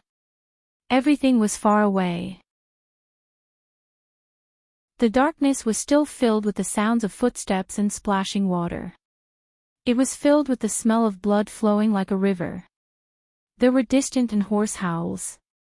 There was the loud sound of a huge object being overturned. Trees were burning, and when the bark peeled off, there was the crisp sound of death. The distant and ancient legend still continued to this day. In the darkness, he seemed to see a picture scroll. The raging flames reflected the whole sky. In the dark night, there were golden red clouds, and a rain of fire was falling from the sky. A huge incomplete moon stared at the cracked land behind the clouds. Lava spread out from under the surface. On the vast battlefield, the giants shining with the light of stars were engaged in a final battle with their enemies. The giant's father was bitten on the ankle by the giant wolf Fenrir, and a black shadow suddenly shrouded the pale moon. The giant's children fled in all directions, and a tall figure holding a giant spear came in front of the dying giant. Countless voices screamed, as if it was a picture of the end of the world. The burning spear pierced into the giant's father's chest. "We should have won," the heavy footsteps suddenly stopped. Before the weak consciousness finally dissipated, Andrea silently looked at the middle-aged human male's corpse in front of her. Berendal's empty eyes looked at the sky, as if there was still the last despair and unwillingness in his eyes. He, or this creature that should no longer be called a human, had an inhuman silver-gray face. Disgusting crystal tumors grew on the loose skin of his face. This terrible monster still maintained the state of the last moment before its death. The horror of that moment still remained on its face. It opened its mouth wide, but it couldn't make the last sound from its throat. Because a light spear had pierced its chest from the front to the back, fixing its decaying corpse on the ground at a certain angle to its body. The young girl lowered her head and watched this scene. Her beautiful face under the silver mask seemed a little indifferent. Rather than saying that she was looking at the things in front of her, it would be better to say that her gaze was lingering in a distant memory. In a loud bang, the burning tree trunk in the distance was falling. The final attack of the Crystal Cluster army arrived in front of the third line of defense in Valhalla. Countless roaring flames and fireworks were rising from the purple sea. Then, a tsunami of cheers broke out behind her. In the sky, both the Tonajul and Sisaldian fleets were slowly turning around and neatly forming a battle line. The two fleets were converging. That was the last place the Crystal Cluster army could reach. Even without looking back, Andrea knew that the Twilight army was beginning to retreat.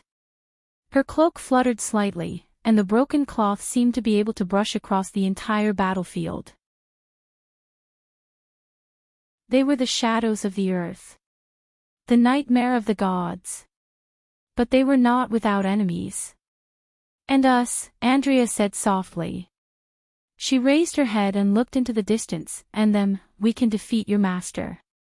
What the Twilight Dragon gave you is just a dream. Victory is not far away." As she spoke, the girl slowly reached out, held her spear, and pulled it back. The Baron's corpse, which had lost all signs of life, emitted a crisp sound from his chest. His entire body slowly fell forward to the ground. His corpse slowly melted, flowing on the ground like mercury. Then, it dried up and turned into silver powder. It was swept up by a whirlwind and scattered in the wind. The No Race. The Twilight race was born from magic.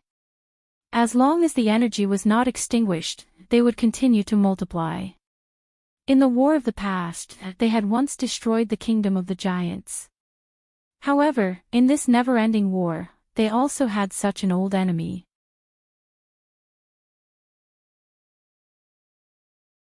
Chapter 1496. Let's rewind time a few minutes ago. On the huge battlefield surrounding the World Tree Fortress. On both sides of the Paris Valley, there was a drastic change happening on the plains.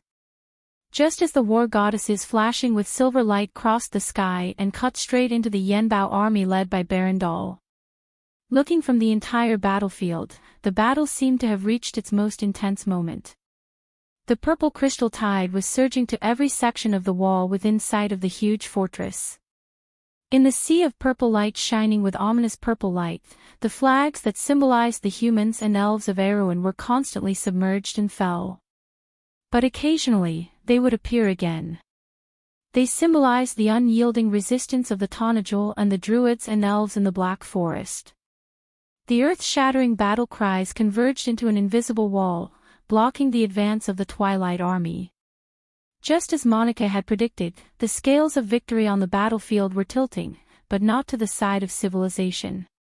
The situation was uncontrollably sliding into the worst situation.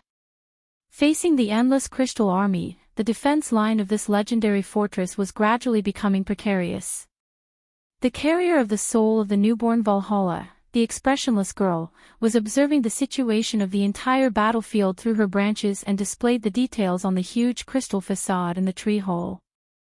At the same time, she analyzed the gains and losses on the battlefield emotionlessly in her heart, and then told Monica how much time is left before the last defense line. I know.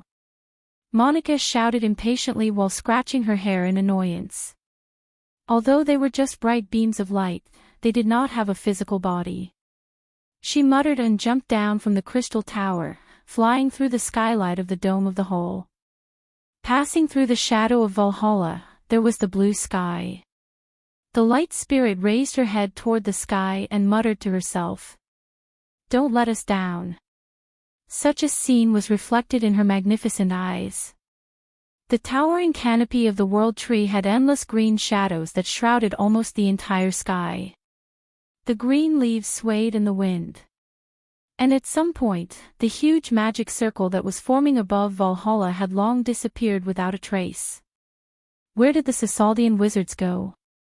The noble armies on both sides of the river valley no longer had the time to consider this problem. This was because the battle was gradually getting out of their control, and those who were originally participating in the battle had now become bystanders. After tasting defeat, the noble knight led a large number of their attendants back to the north bank of Welland Ferry. At this time, no one was chasing them from behind. The Tonajul army had already passed them and collided with the Crystal army on the distant plains. That was a bitter and tragic battle.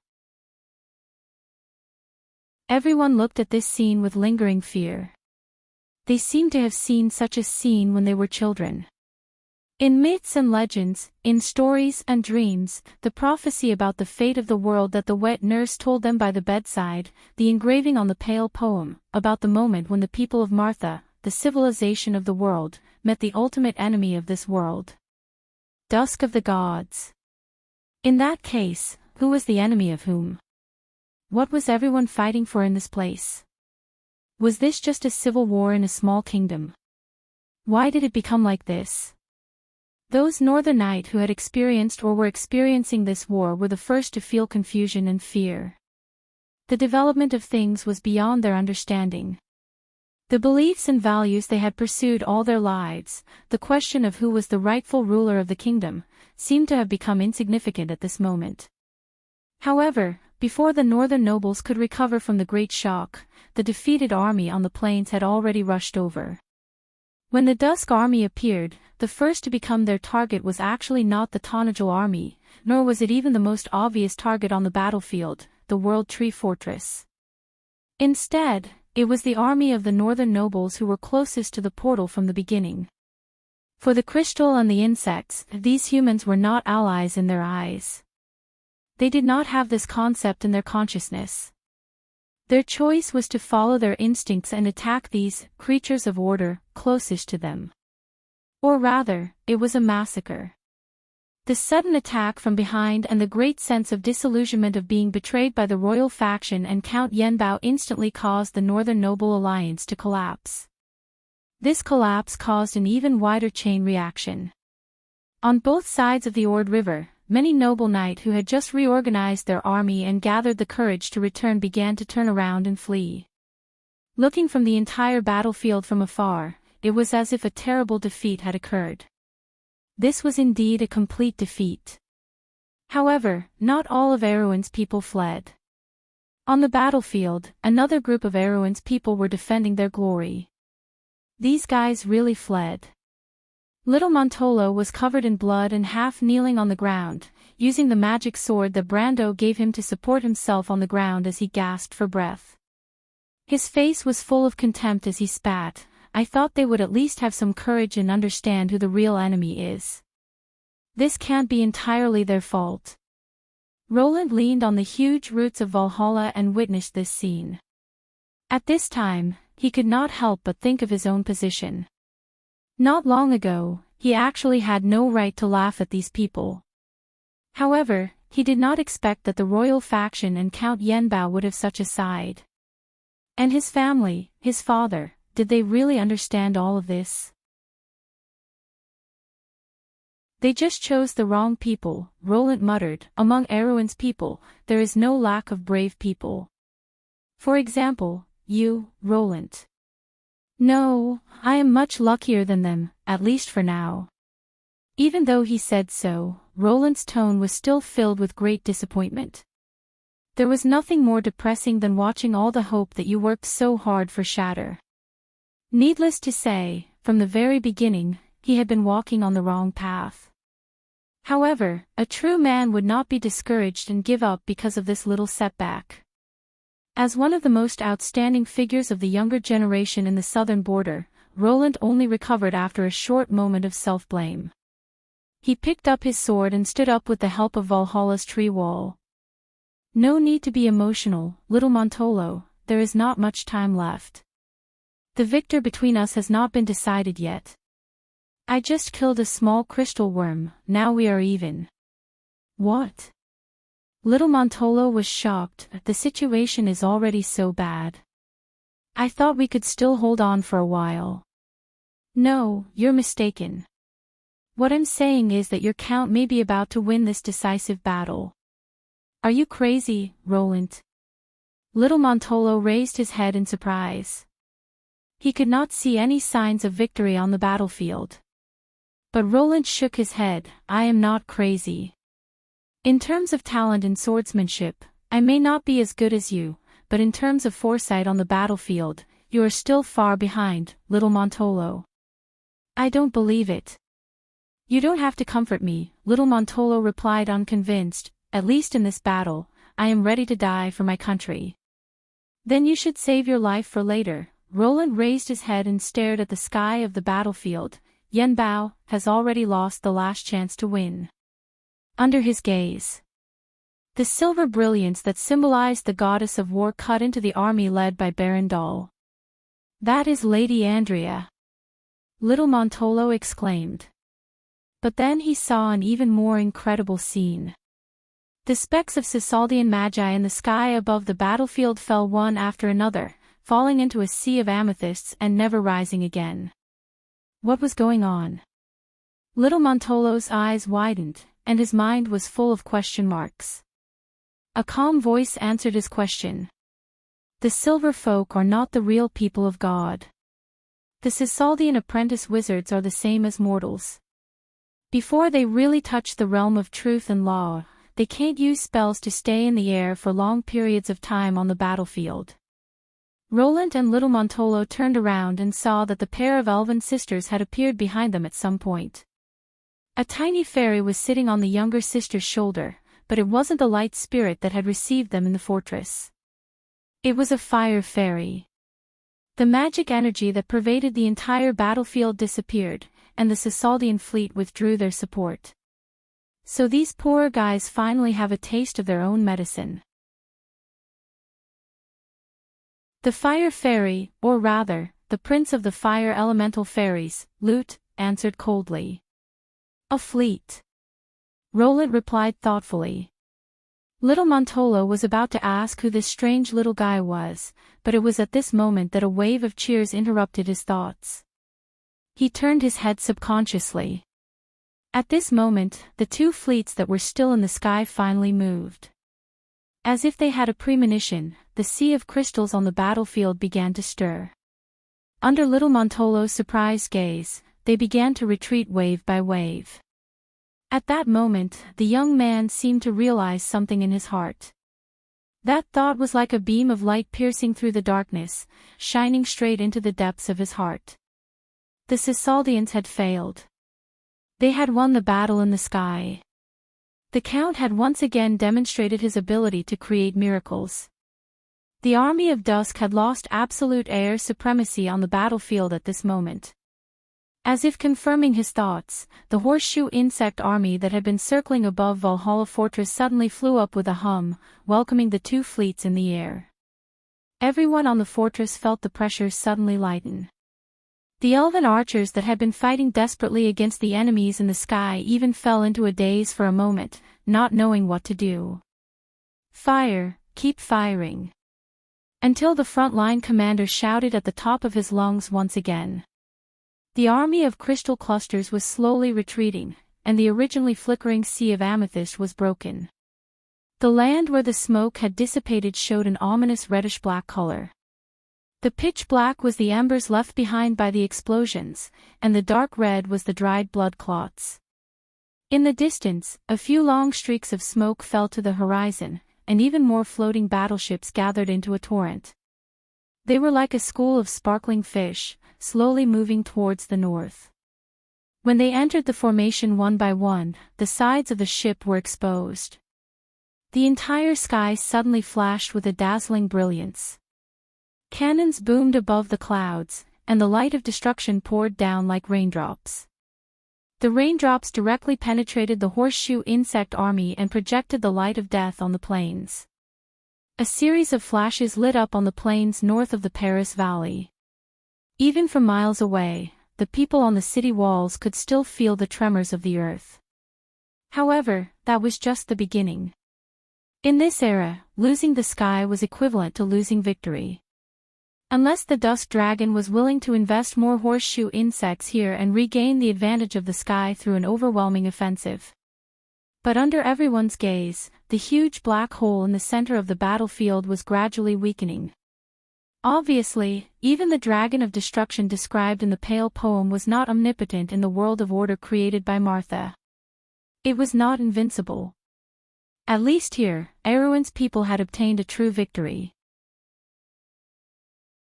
All of a sudden, an even louder cheer broke out in the huge fortress. Like a tsunami, the cheers washed over everyone's soul. Prepare to counterattack.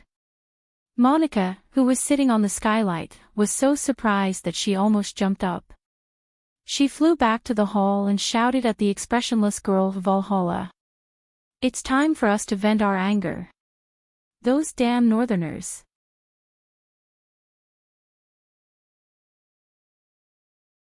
Chapter 1497. At about 3:00 in the afternoon, the haze in the sky that was swept away by the teleportation of Valhalla finally closed again. The brief sunny weather on both sides of the Parise Valley disappeared, and snow began to fall from the sky again. The two large fleets of Sarsard and Trondheim that had gathered together slowly advanced northward, but in less than half an hour, they split up again. The remnants of the Crystal Cluster army and the beetles in the sky began to flee in all directions, while the fleets also split into dozens of separate subfleets to give chase. Such a scene appeared in the lead gray sky. Against the background of the rising smoke on the horizon, the scattered fleets in the sky spread out into a huge fan shape like scattered sharks, like a giant hand covering the entire Parise plain. Flashes of light flashed in the sky from time to time, and occasionally continuous roars came from the north, but the explosions were getting farther and farther away, and gradually became inaudible on both sides of the old river. The defeated northern nobles on the ground were not attacked from the sky, but after the battle on the ground was over, under Brando's orders, Tonagil's forces on the ground had begun to gather and take captives. Although these nobles' private armies were no longer the main opponents of Abes in this war, Brando could not let these people roam freely in the south. An unrestrained army sometimes caused more damage than bandits. Erwin's southern border had just recovered from a few wars, and could not suffer another disaster because of his negligence. Fortunately, most people had lost the will to resist or even collapsed. These people were almost defenseless against the Tonagil's incorporation. Even if there were a few stubborn ones, the subterranean dwellers who joined the battle were enough to quickly crush all resistance. After Brando gave the order, he flew back to the sky and looked at the Parise plain after the battle. This terrible battle had almost turned the entire battlefield into scorched earth, and wherever the Crystal Army passed, strong traces of chaos magic were left behind. The battlefield was covered with blue to purple crystal clusters, which were the manifestation of chaos magic in the material world. These remnants would continue to pollute the land for the next 10 years, decaying the vegetation and causing a disease called crystallization disease. In addition to these unnatural distortions of magic, the scorched earth was the result of the destructive firepower of the two large fleets. It was inevitable to face such losses in a war in the humans' homeland, but for survival and victory, this was an inevitable choice. The black and red land, the contamination of crystals near and far, and the wreckage of a few floating battleships in the distance. The once beautiful Parise plain had disappeared, leaving behind an ugly and twisted scar. Perhaps this scar in the north of Tonajal would not heal for the next 10 years, until the contamination of the crystals disappeared, and the land was covered by green vegetation. Brando sighed, but he knew in his heart that this was just the beginning. The Twilight War was inevitable, and no one knew what kind of future awaited this world. All he could do was to do everything possible to prevent the tragedy of the stagnation realm from repeating on this land. Fortunately, there was still hope. He looked at the ruins of Maxon City, searching for something. At the same time, he contacted Monica through the magic network of the World Tree that covered both sides of the old river. Lady Light Spirit's voice was distorted in the magic network. "My lord, there's good news. I just asked the survivors from Maxon, and they said that Lady Maynard and Red Copper Dragon Leto were fine before we launched the counterattack. However, they joined us in launching a counterattack against the noble army of Duke Grenoir's. There's no follow-up news for now." Lady Light Spirit's voice was a little distorted in the magic network, and she said in a sharp voice, "My lord, there's good news." Brendel was slightly relieved. Although he had a hunch that this would happen, he noticed that the defenses of Maxon Hill had not been completely destroyed when he first arrived. This meant that there were still people in the city organizing the defense. It was either by Jia or the Red Copper Dragon Leto. "There's another piece of news, Sir Overlord." Monica spoke up again. Well, there is someone here who wants to see you. She said she is an acquaintance of yours." "An acquaintance of mine." Brando was stunned. There were many people in Tonajal that he was acquainted with, but there were not many of them that Monica did not know. From the Light Spirit's words, it was obvious that this was an acquaintance that she had never seen before. "Where are you?" "We are in the ruins of Maxon City." "Can you see us?" "I see you." In fact, Brando had already seen the Light Spirit and the lady standing beside her. He could not help but be slightly startled. "Lady Irene." Brando slowly descended from the sky. He was pleasantly surprised to see the dear demon standing beside Monica. It was Irene, who had fought side by side with him in Kelsey's mausoleum. However, she looked even weaker than before. The crystallization disease had spread to her entire right arm and back. The combination of the purple crystal and the tissue of her body looked a little terrifying.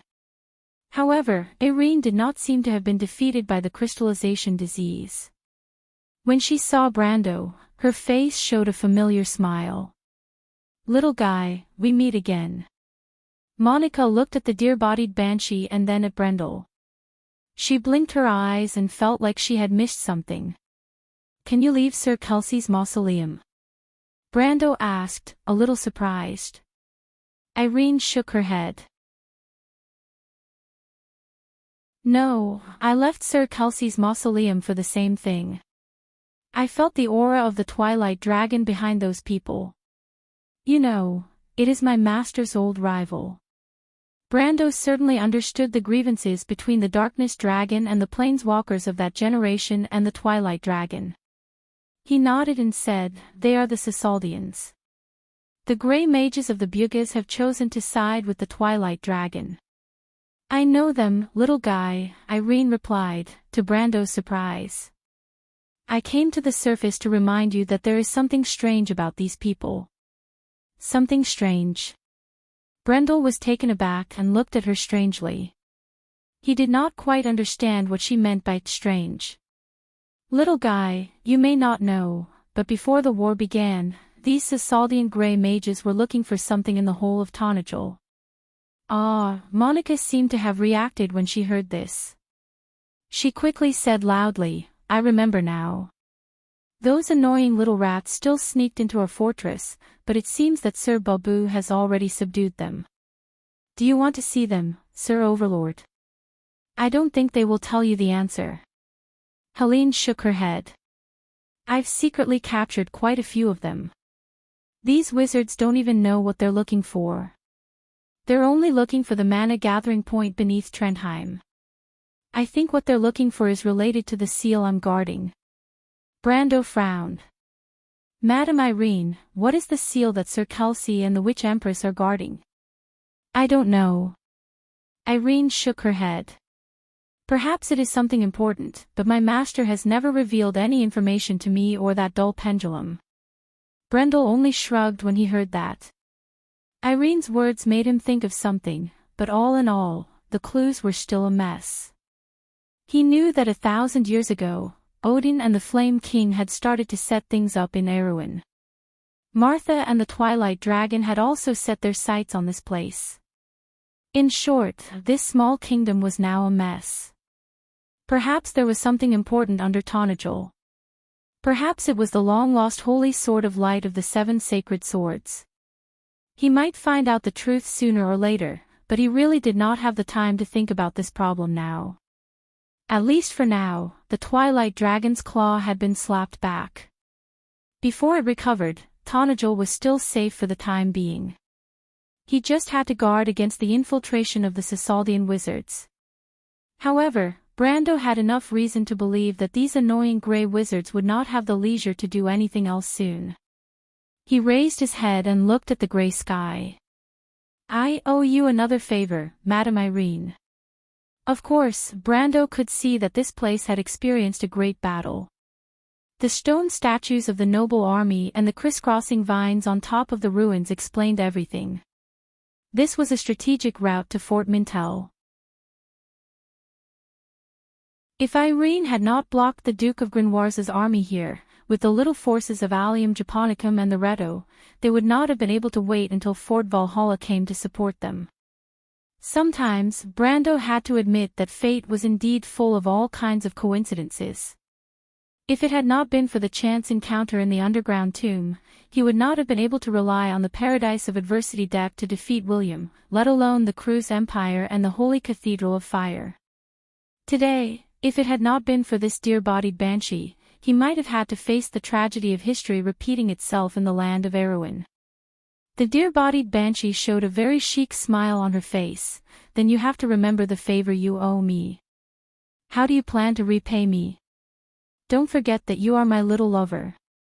"Little lover?" Monica turned her little head curiously at the side, and her eyes couldn't help but widen. Brando coughed a little awkwardly. He recalled the absurd scene that happened in the tomb and said with some embarrassment, "Madam Irene, do you still remember my promise?" "I think I have found a way to solve it." Irene was slightly startled, but then her eyes lit up. "Is what you said true, little guy?" She was so excited that her voice trembled a little. Although she had experienced a life that was far longer than a human's, living in the darkness with her companions for thousands of years, such an experience made her see life and death lightly. However, if they could continue to live, no one would choose to die, right? Even if Irene knew that Brando would not joke with her about this kind of thing, when it came to it, she could not help but feel dizzy in disbelief. You really did it, little guy." "Of course it's true." Seeing the dear-bodied banshee so excited, Brando could not help but feel happy for her. If there were some after effects of using the spring of life to purify the crystallization disease, there would be no problem at all with the more powerful dragon blood pool. I really did not misjudge you, little guy. Irene's voice trembled a little. She raised her hand, held Brando's face, and murmured, "Thank you, my little lover." If it was any other time, having his face held by a lady who was almost 2 heads taller than him, Brando might feel a little embarrassed. However, he could completely understand the sincere feelings in Irene's heart. Although she kept saying that Brando was her little lover, this kind of feeling was not so much the attraction between the opposite sex, but a kind of silent affection between close relatives. It was just like the relationship between siblings. After a while, Irene calmed down, a trace of shyness flashed in her green eyes. Probably because she felt embarrassed for losing her composure, she grabbed Brando's hand and said, "Thank you, little guy. You have done so much for me, I also want to do something for you." "What? Aren't you looking for your other little lover? I know where she is. Come on my back, I will bring you to see her." Brando was caught off guard and hurriedly rejected, "Madam Irene, I can keep up with you. As for the second request, forget it." However, Elaine revealed a somewhat angry expression. "Little fellow, you saved my life. Don't tell me that I can't even repay you with such a small favor. Yes, our race hates it the most when others treat them as mounts, but if it is my dearest little brother and lover, of course there is an exception." Saying that, she even winked at Brando. "Ah!" Miss Light Spirit quickly shook her head and said loudly, "Monica did not see anything."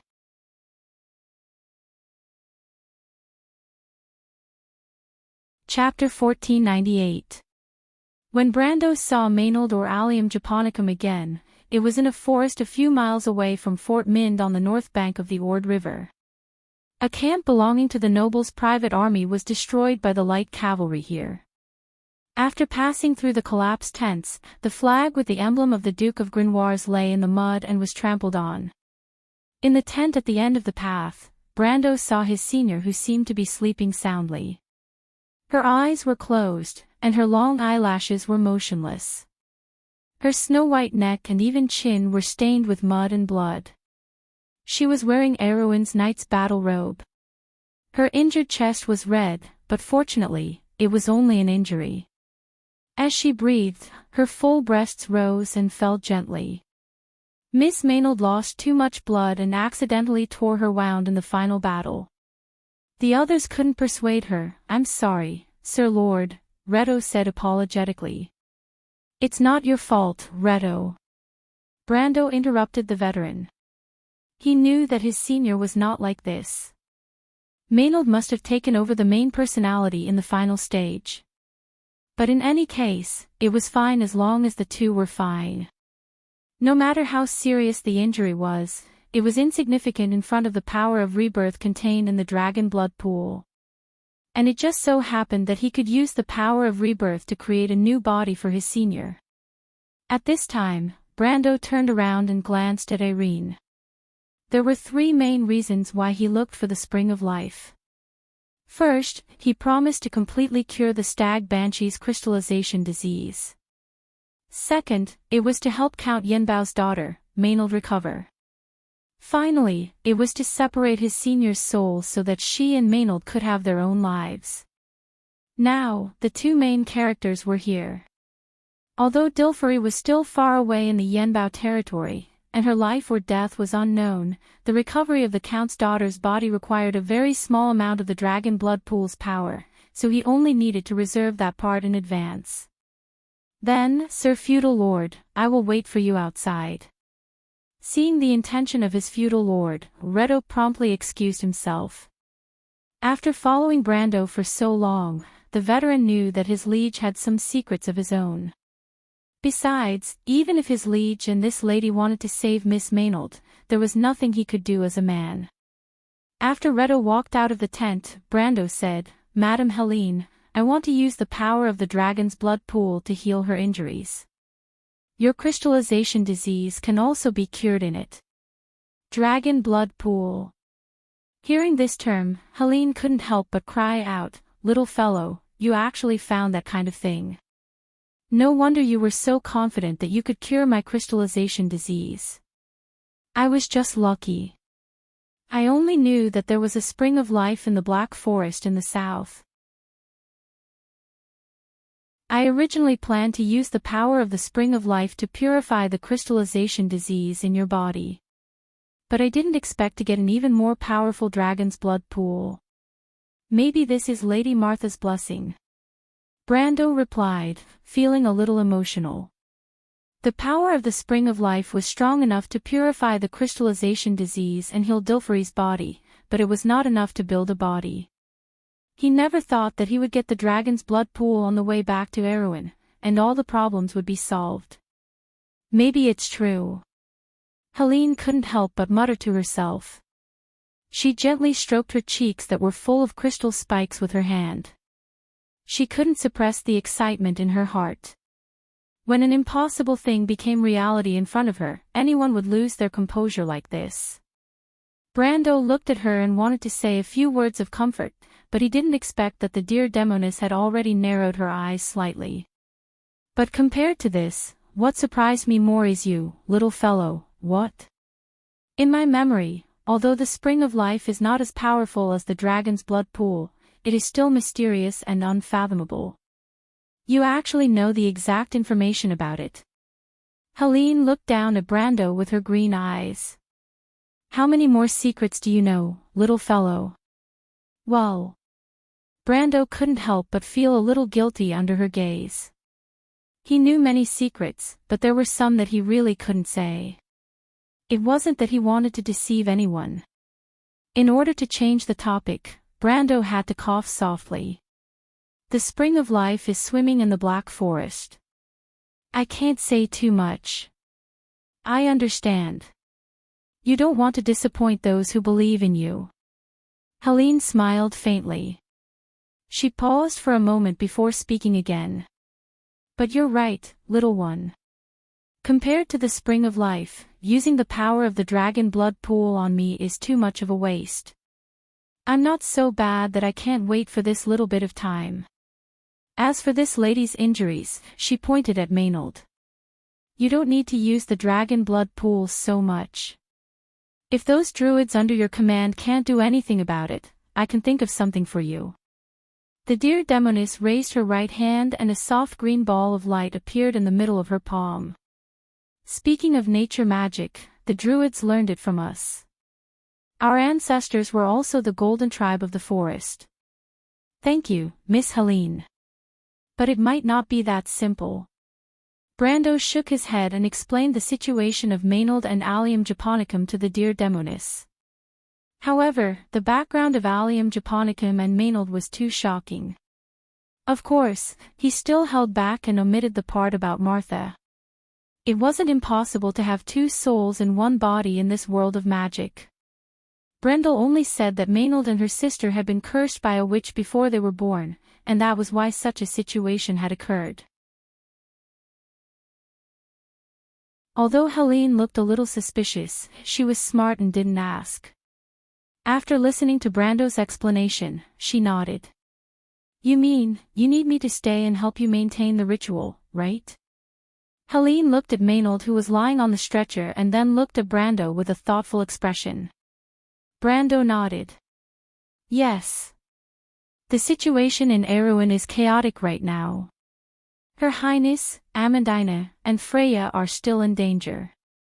I can't stay here for too long." "Then when do you plan to begin, little one?" Helene asked. "As soon as possible," Brando replied. If possible, it would be best to find a quiet and secluded place to complete the ritual.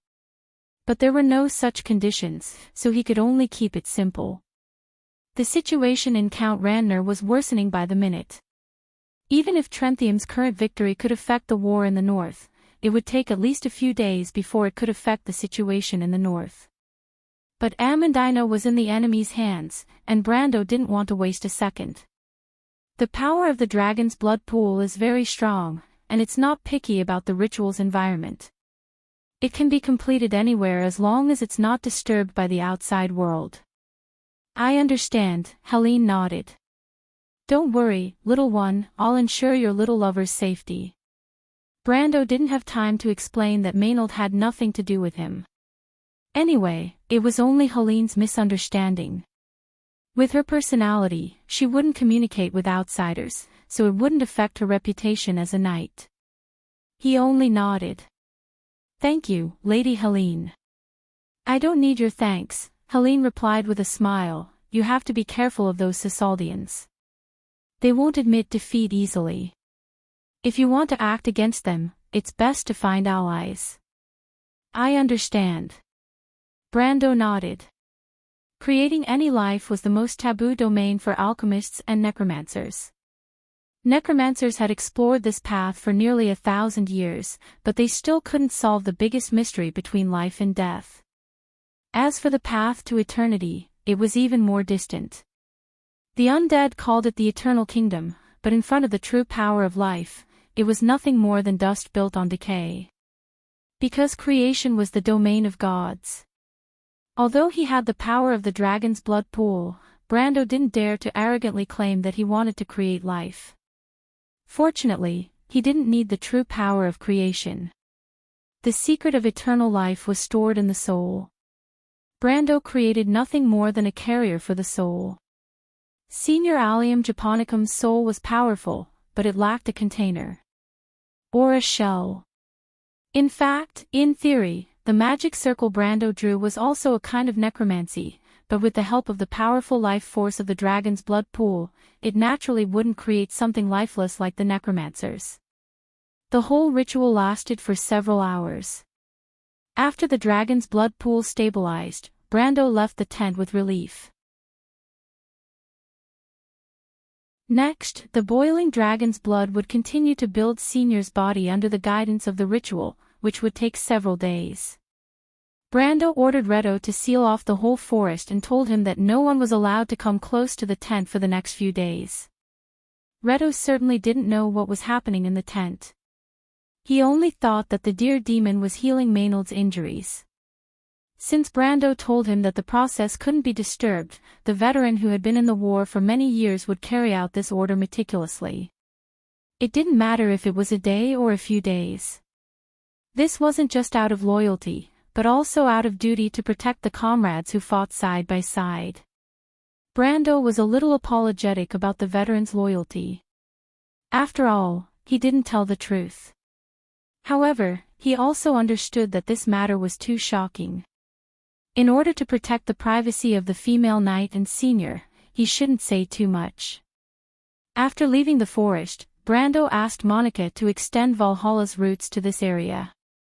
After all, ordinary soldiers could only guard against ordinary people, but there were many annoying magi here. Although the battle with Paris had come to an end, no one could guarantee that there wouldn't be any accidents before the battlefield was cleaned up. The only thing that puzzled Brando was that the deer demon insisted on not purifying her crystallization illness before the dragon's blood ritual was completed. She insisted on waiting for Maynard and Allium Japonicum to recover before completing the process alone. Although Brando had some doubts, he didn't object. He wasn't worried that Helene wouldn't use the power of the dragon's blood pool, because the deer demon should understand that once the power of the dragon's blood pool was activated, it wouldn't stop. It would be a waste if she didn't use it. He could only understand Helene's choice as the deer demon wasn't willing to show her weak side in front of him. After leaving the forest, Brando contacted Monica again and asked her to arrange for him to meet one of the main culprits of this war. To be exact, this person was one of the trophies of the battle between Maynard and Redo. The other party was the Grand Duke of Grenoires. This Grand Duke was captured when Maynard and Redo launched a counterattack. Speaking of which, he was unlucky. In theory, the remaining forces of Fort Mind were far from enough to hold him back.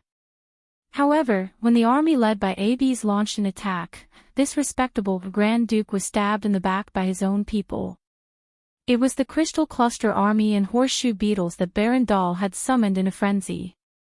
Under the attack of these monsters, the Northern Private Army completely collapsed. Naturally, this Grand Duke was not spared. I don't want to see him, but it's not to show off that I'm the winner in front of him. If it was under normal circumstances, I wouldn't mind doing so. After all, I have a little bit of vanity. But now, he wasn't in the mood. In fact, he didn't have the time. Because compared to these, he had more important things to do.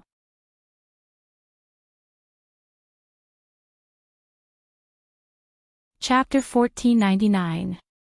It was in Valhalla's Tree Hall that he met the famous Duke, but he had never met him before. The Archduke of Grenoires, the current head of the Tasm family, was dressed in heavy black armor and had a bearskin cloak draped over his shoulders.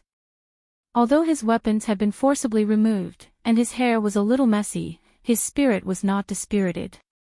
He raised his head calmly and looked at Brando, who walked into the hall. "You are that guy's grandson. I didn't expect that I would be defeated by his descendant. You lost to greed and your own weak will, Duke." Brendel stared at the man. The man's cold gaze hid a weakness that no one knew about. At least compared to Duke Orek's arrogance, this Duke was not even worth mentioning.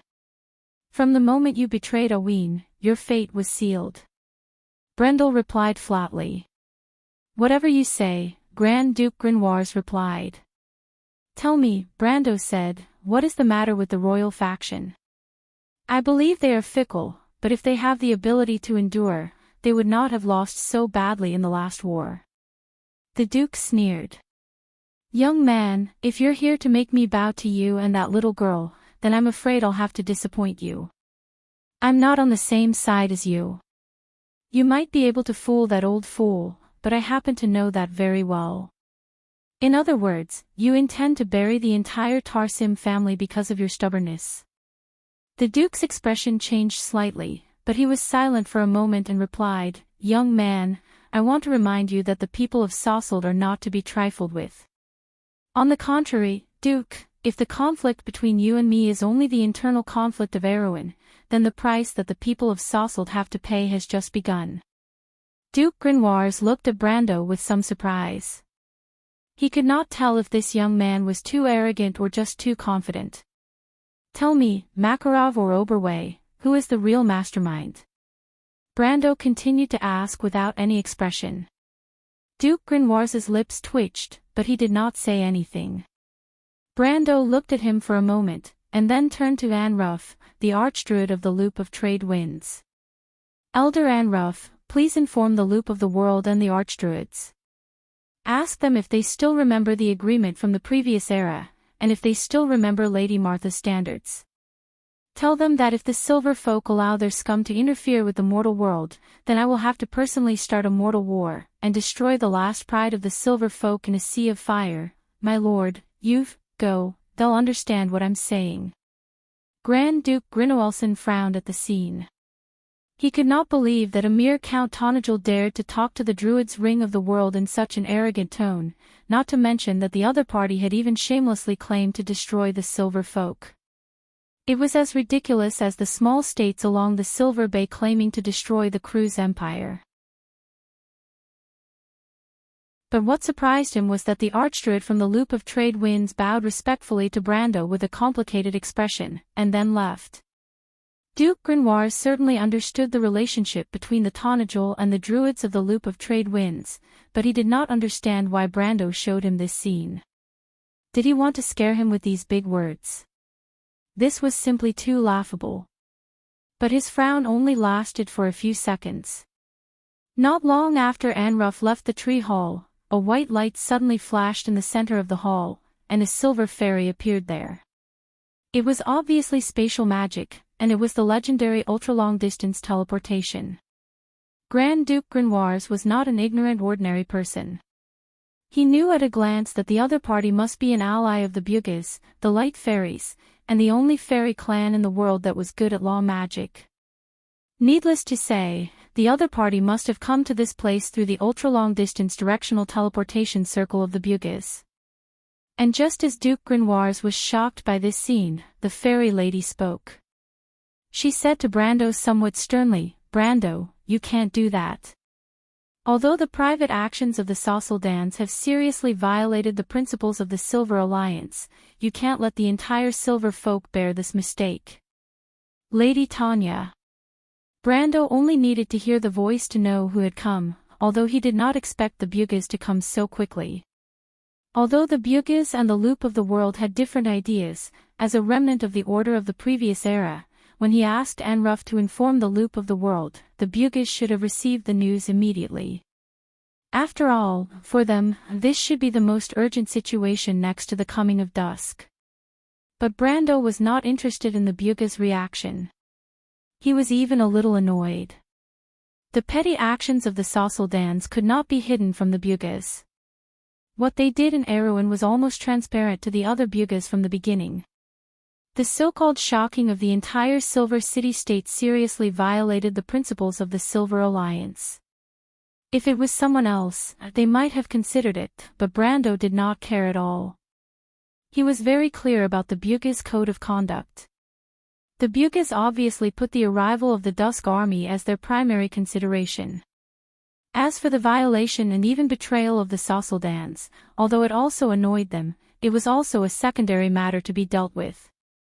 It was because of this thinking that the Bugas ignored Erewhon in the first place, because they could come back and clean up the mess at any time anyway. And as for what kind of upheaval would happen in the mortal world because of this, and how many people would pay the price of their lives, that was naturally not within the scope of the Bugas' concern. The arrogance of the Cloud Dwellers was vividly displayed at this moment. Brando could even guess that the Sasaldans were taking advantage of this mentality of the Bugas. As citizens of the Silver City-state, they knew the Cloud Dwellers better than anyone else. By the time the Bugas came back to deal with them, they would have already helped their masters get what they wanted in Erewhon. Brando knew the rules of the game of the Bugas. But now, he had returned to Erewhon, so the rules of the game had to be reformulated. Since the Bugas felt that the fire of Erewhon had not yet burned them, then he would add fuel to the fire.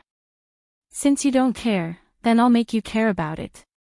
Brando looked at Tanya somewhat indifferently. To be honest, not only the Bugas, but he was also very dissatisfied with this fairy lady. After all, she had a good relationship with Her Highness the Princess, but she also ignored everything that happened here and watched Griffin fall into danger. Seeing Brando's expression, Tanya was slightly stunned, and she sighed. "I'm sorry, Brando, I know you blame me." "No, I don't have to blame anyone," Brando said mercilessly. "I only make a simple choice. I will declare war on the Sasaldans, or on all the Silver folk, depending on your answer." "No, you can't be so capricious," Tanya said with some annoyance. "The most important thing now is to fight against the invasion of the Twilight Dragon. If you rashly start a wizard war, the Silver folk and the mortal kingdoms will turn into a sea of fire, and we will fail completely. But before that, the Silver folk will lose the authority from Tiamat because of the all-out war with the mortal world. You will lose your status as the world's guardian and the right to be arrogant. You know all about it." Tanya's eyes widened in surprise. Brando did not answer. Ever since he received the highest authority from Martha in the Stagnation Realm, he had understood everything. This was an era of mortals defined by Martha, and it was impossible for power to be unrestrained. In the game, the Wizards' War eventually destroyed themselves, and the Slate War caused the Bugas to fall to the mortal world. This was the root of all this. The fairy's face became serious. She hesitated again and again before she admonished, "Brando, you have to consider the price of doing this. I understand your hatred for the Sasaldans, but are you going to let it blind you? You still don't understand, Lady Tanya. This is not hatred." Brando shook his head gently. "What I see clearly is that the arrogance of the Sasaldans comes from the Bugas, and it is precisely because of the Silver folk's self-indulgence that all this has happened. This is not only the responsibility of the Sasaldans, but the responsibility of all the Bugas." He paused for a moment, then answered word by word. "However, you still deal with this responsibility with arrogance, so I think that such a silver alliance is no longer enough to fulfill the heavy responsibility that Lady Martha has given you. Lady Tanya, you can't save our world. Tanya took a deep breath, and a surge of anger suddenly surged into her chest. Since when had mortals dared to be so rude to the people of the clouds? Don't they understand who has been guarding this world? But she glared fiercely at the young man, but did not dare to speak arrogantly, because she knew that the other party had the ability to perish together with them. Should she endure the humiliation, or should she turn into ashes with the mortals? She was in a dilemma for a moment. But Brando seemed to have seen through her thoughts, and said lightly, Lady Tanya, I didn't take any chances from the beginning. If you still think that the mortals have stolen your authority and refuse to accept your charity, then please choose the second path, because I believe that although the people of the earth are humble, Lady Martha has already given them her blessings, and they will eventually complete their self-redemption. Use their power to split open the era that belongs to them, and those who stand in the way of all this will eventually turn into ashes. Whether it is a god or a demon that destroys the world, the fairy lady did not say a word. She almost couldn't help but curse several times, but after a long silence, she silently closed her eyes, as if listening to something several times. She couldn't help but shake her head at first, then finally nodded, then shook her head again, frowning. All right, she said in her mind, let's see the final madness of these arrogant people. A bitter laugh came from the void.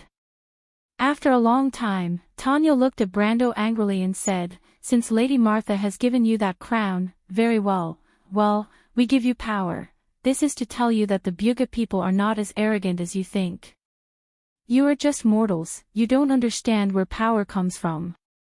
I want to see how you will save this world, and I hope you won't regret it. Brando did not explain anything to Tanya's sarcasm. He just thought silently for a moment. He understood that at this moment, he had truly taken over the responsibility that Lady Martha had given him.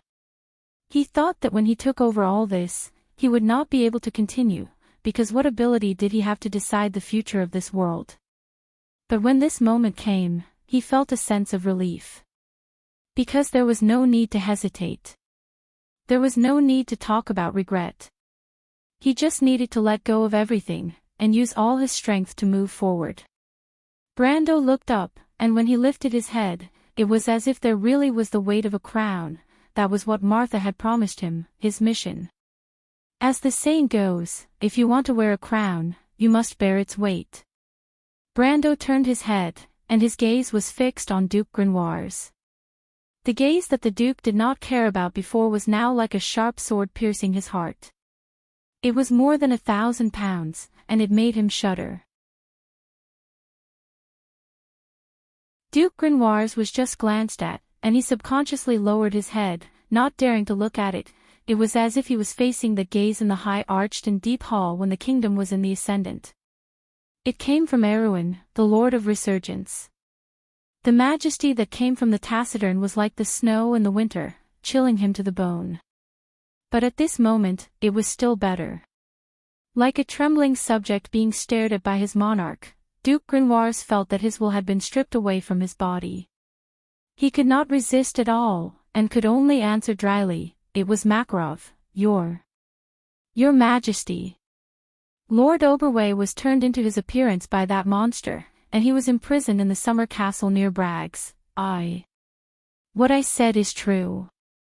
They also wanted to replace your adjutant with that monster, Lady Yuta. In the hall, only Duke Grenoir's voice was left, and he was repeating in a hollow voice. The fairy stared at Brando expressionlessly, watching all of this.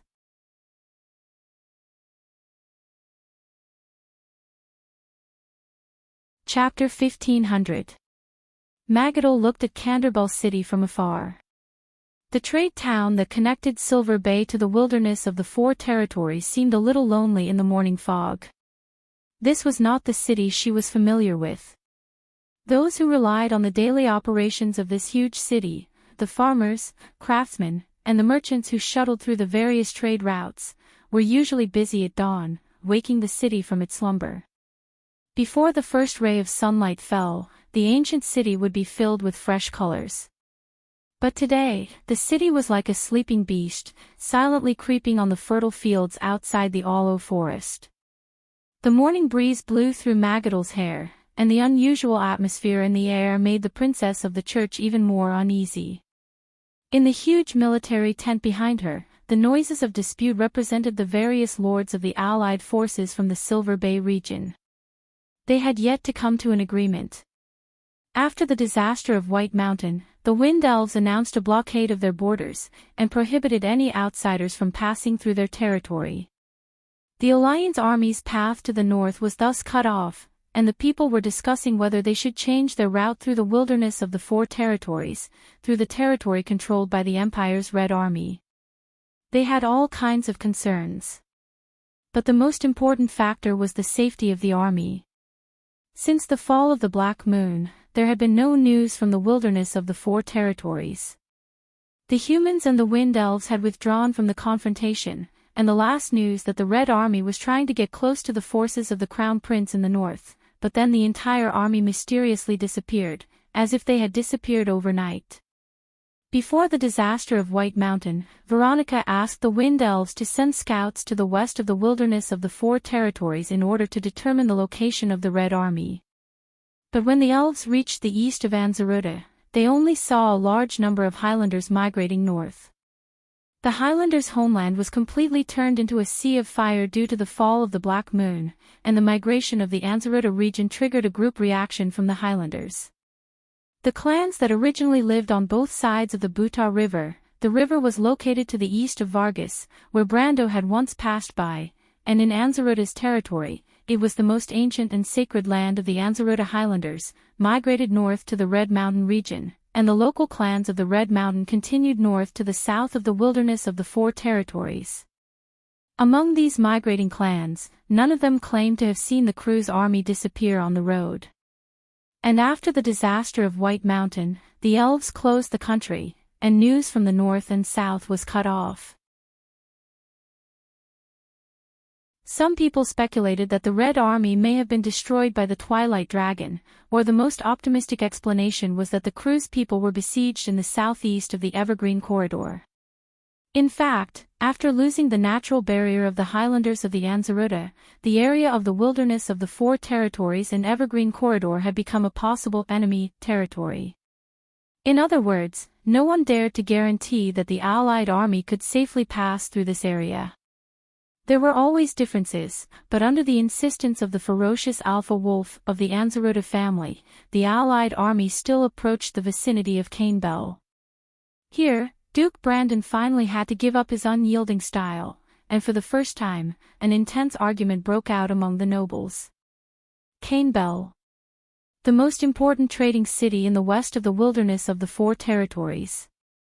After passing through this strategic hub, they would only need to walk for another 2 to 3 days to reach the safe southern border of the Alkash Mountains. But at the same time, this route was also the most dangerous choice. Ever since the fall of the Black Moon, the Wind Elf scouts had never come to this area. The fall of the Black Moon had created a hideous wound between the sublime inland sea and Anzaruta, and the end of this wound was at the westernmost part of Canebell. The map had lost its function here, and the disaster had changed this place beyond recognition. It was more like a black hole that chose people to devour. With the appearance of the first ray of sunlight, the morning breeze began to warm up. But the scouts that were sent out had yet to return. Magadal knew that the people's hearts were becoming more and more unstable. Without any warning, a coarse and large hand was placed on her shoulder. This Princess Antua Buroa was slightly startled and turned her head. Her blue eyes were filled with worry and surprise as she looked at her grandfather. When she opened her mouth, her voice was so light that it seemed to be able to break the silence of the morning. "Grandfather, why are you here? Aren't you in the tent persuading everyone?" "As you can see, persuasion is only effective at certain times. Everyone knows the danger ahead." The old Duke walked to his granddaughter's side and looked at the horizon as he replied. Magadal shook her head. This was the war with the dusk. It was a legend written in the history books, but they were unlucky to be here. But everyone knew that if they retreated back to Silver Bay, they would not be able to survive. Mr. Brando would not lie to us, Magadal said crisply. Perhaps there will be deaths, but we still have a chance to win.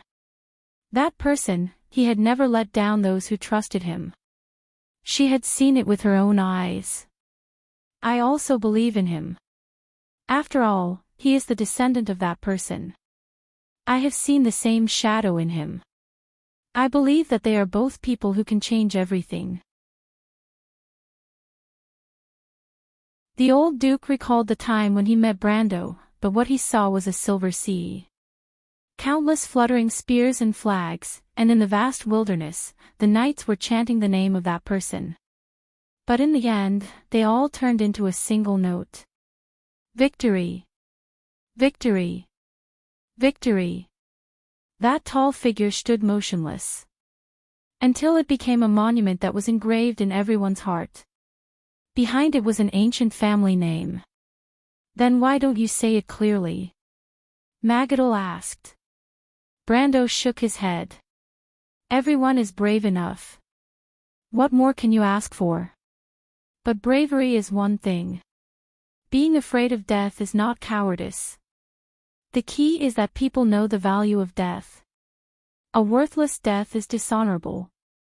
But Lady Veronica is still waiting for us. Babel Fortress is in danger. We promised Mr. Brando. That's why I'm standing here with you, isn't it? The old man winked cheekily at his granddaughter. I hope the scouts can bring back good news from Candlebell City. If Lady Martha can still hear our prayers, it means that she has not given up on her children. The wind blew in from the wilderness outside Candlebell City. The two suddenly stopped talking and turned around at the same time. The morning fog had retreated into the depths of the forest. The forest in the distance was undulating like waves, and the wind was mixed with the rustling of the leaves. But Magadal suddenly realized that under such a natural sound, the fierce argument in the tent had disappeared. Did the lords come to an agreement? How could it be? They would not be able to solve the problem without arguing for at least an hour. Brando was an experienced general. He immediately pulled out his sword and protected Magadal behind him. Before he could finish, Duke Malvis from the Sword Poke Forest came out of the tent. Behind! Behind! The latter screamed with a pale face. When he walked out of the tent, he tripped and almost fell into the brazier. If it weren't for the guards at the side who quickly caught him, he would have died. Brando took him from the guard and helped him up, trying to wake him up. At the same time, he asked, "Damn it, what happened?" He looked into the tent. The tent was in a mess. Huang! Dusk! Duke Malvis stuttered and tried to push Brando away. Look at you, you good-for-nothing brat from the Malvis family. Wake up!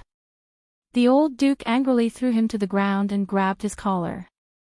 What the hell happened? Tell me! He roared. Duke Malvis seemed to have woken up. His eyes regained some focus. He opened his dry and cracked lips and was about to say something. But at this moment, a scream attracted Brando's attention. He turned around and saw a few knights rushing out from the forest in that direction. My lord, our scout is back! The knight shouted. Before he could finish, a man covered in blood was carried over.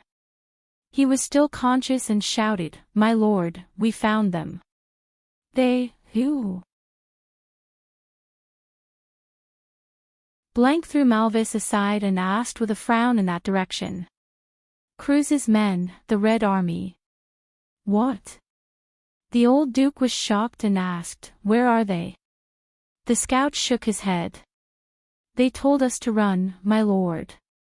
It'll be too late if we don't. What the hell are you talking about?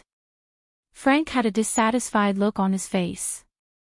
The quality of the soldiers of the Silver Bay States may not be as good as the elites of the other empires, but the scouts were the sharp blades of the army.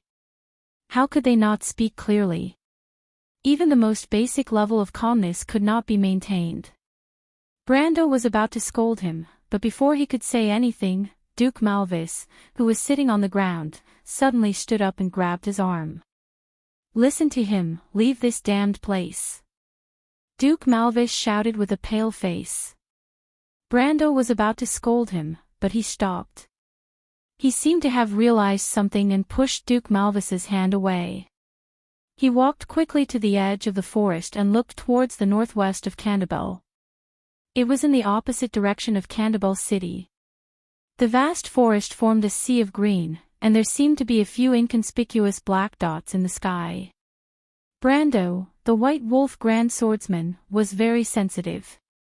This was not the first time he had seen such a scene in the 60 years of war. He knew that it was not dust on the horizon, but a large group flying in the sky. Other than the migration of migratory birds, there was only one other situation that would cause such a scene. That was war. The old man turned around. He knew that he might have encountered the worst situation, but he still maintained a calm expression.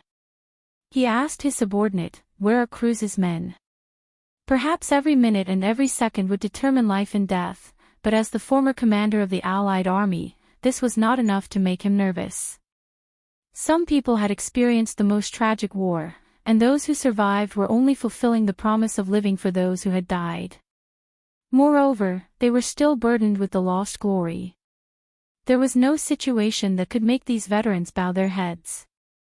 The war they had experienced was once known as the Perennial War.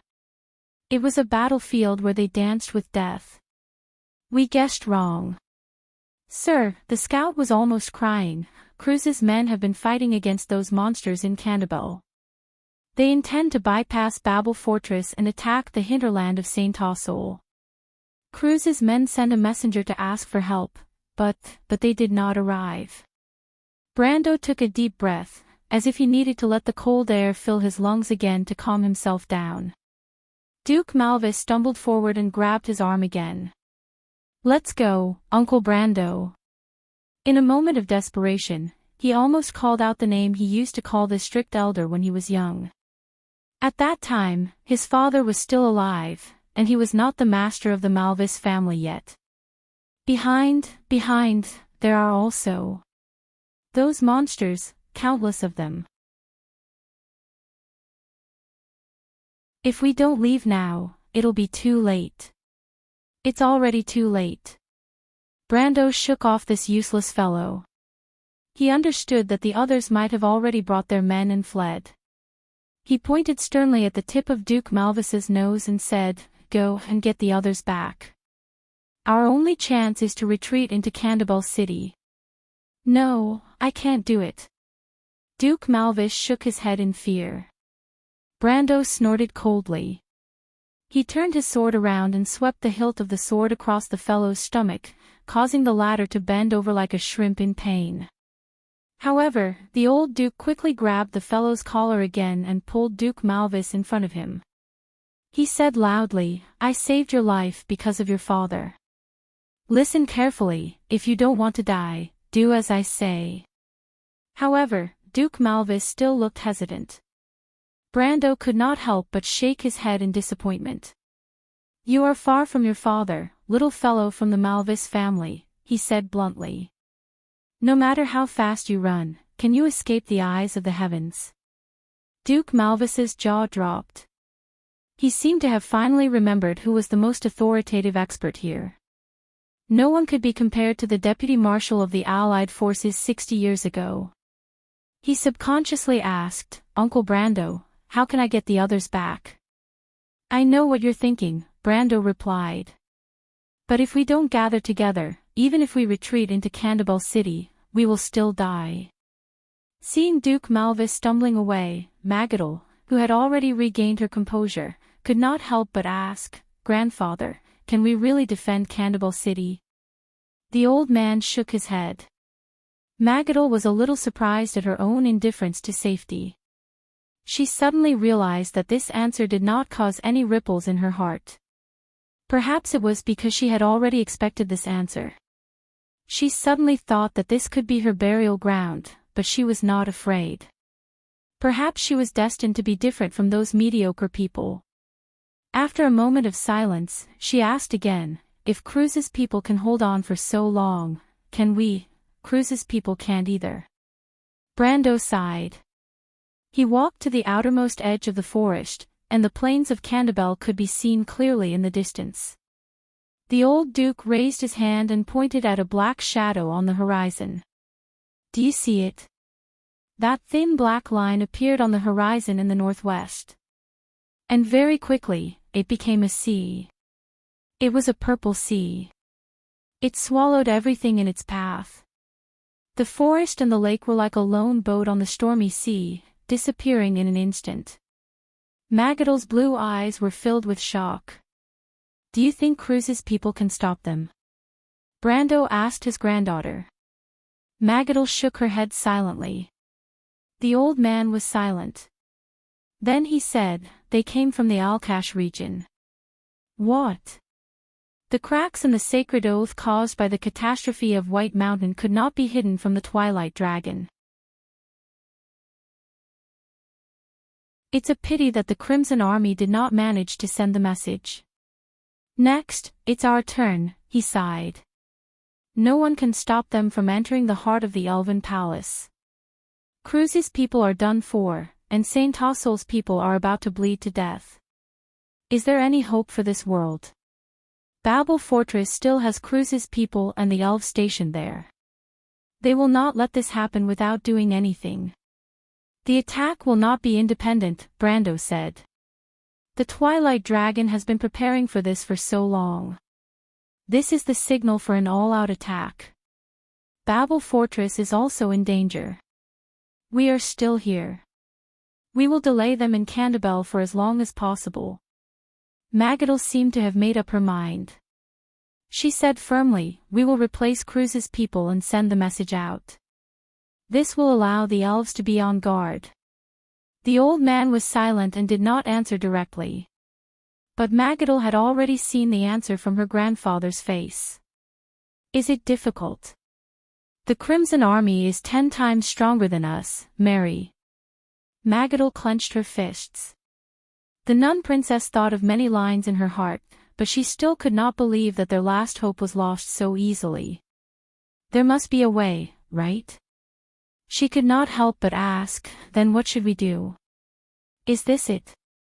Grandfather, didn't you always say that even in the worst situation, there is always a glimmer of hope?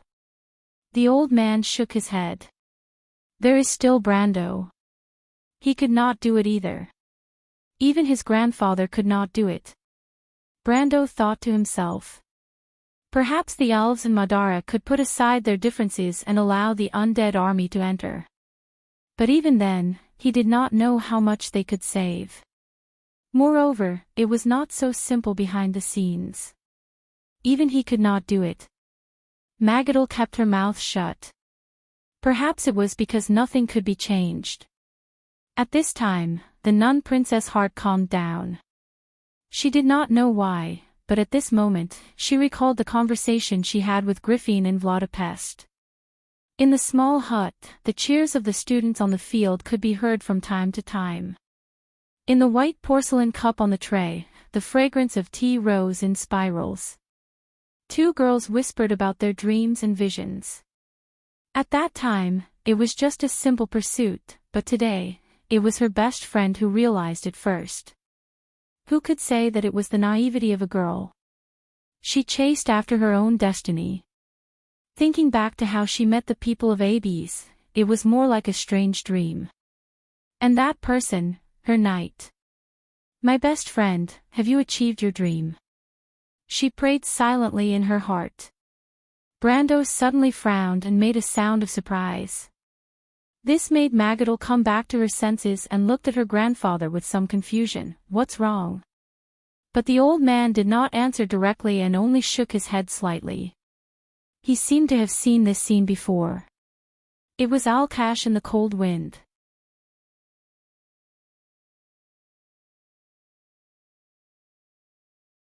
Chapter 1501.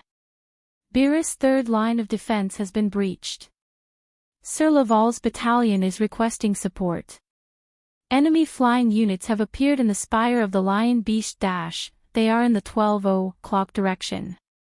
Veronica's face was cold. The female Legion commander gestured to the crossbowmen from Adidas not far away.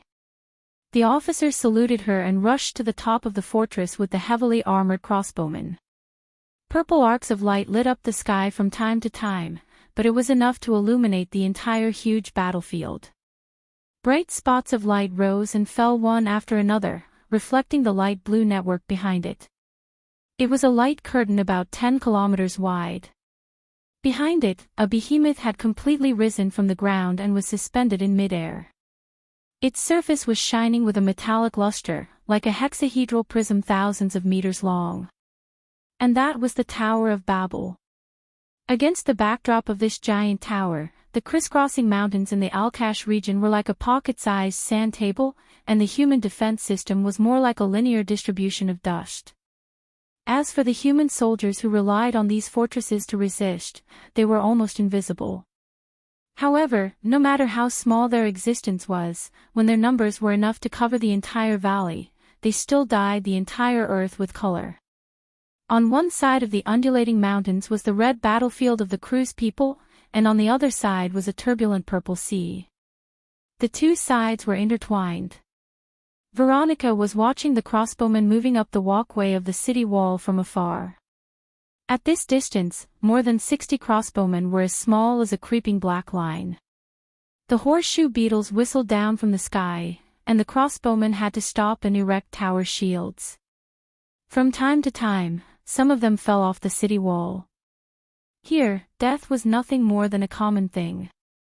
Veronica's heart was calm, as if life and death could no longer make her heart waver. This mechanical indifference shrouded everyone on the battlefield. She frowned and put one hand on her lower abdomen. The scale-like armor was covered with eye-catching rose red, and there was a 6-inch-long thong there. Just a moment later, another light purple arc of light streaked across the sky. The intersecting mountain ridges, as well as the intricate valleys hidden beneath them, the entire world was illuminated by the purple light, down to the finest detail. But a moment later, the world returned to darkness, and the ferocious battlefield disappeared without a trace. The elementalists on the omniscient spire were preparing for a counterattack. Their chanting echoed in the night sky, and bright golden rings of flame appeared above the clouds. A rain of fire appeared in the sky. The golden-red flames left a long trail behind them, like molten steel pouring down from the clouds. The sparks fell into the depths of the valley of Alkash. Before the flames landed on the ground, a dense sea of crystal clusters was reflected. They advanced through the sea of fire. He was also trampling on death. Although the crystal clusters had yet to break through the last few lines of defense. But it was not far away. In Won's history, the defense of a fortress was never isolated. Even the legendary Tower of Babel, which was built by the gods, was the same. However, with the fall of that era, the defensive system built by those great existences had long since disappeared. The glorious history had become the past, buried under the dust. Today, it was only covered with scars. Although the Wind Elves and the Cruz people had rebuilt this system. But how could the poor craftsmanship of the mortals be compared to the miracles created by the gods? Babel once had the reputation of never falling, but now, no one dared to boast. The defenders all understood one thing. This fortress could be their spiritual support, but in fact, it did not have many trump cards. Veronica stood in place and occasionally looked to the west, where the elves' position was. At this moment, arrows were falling like rain.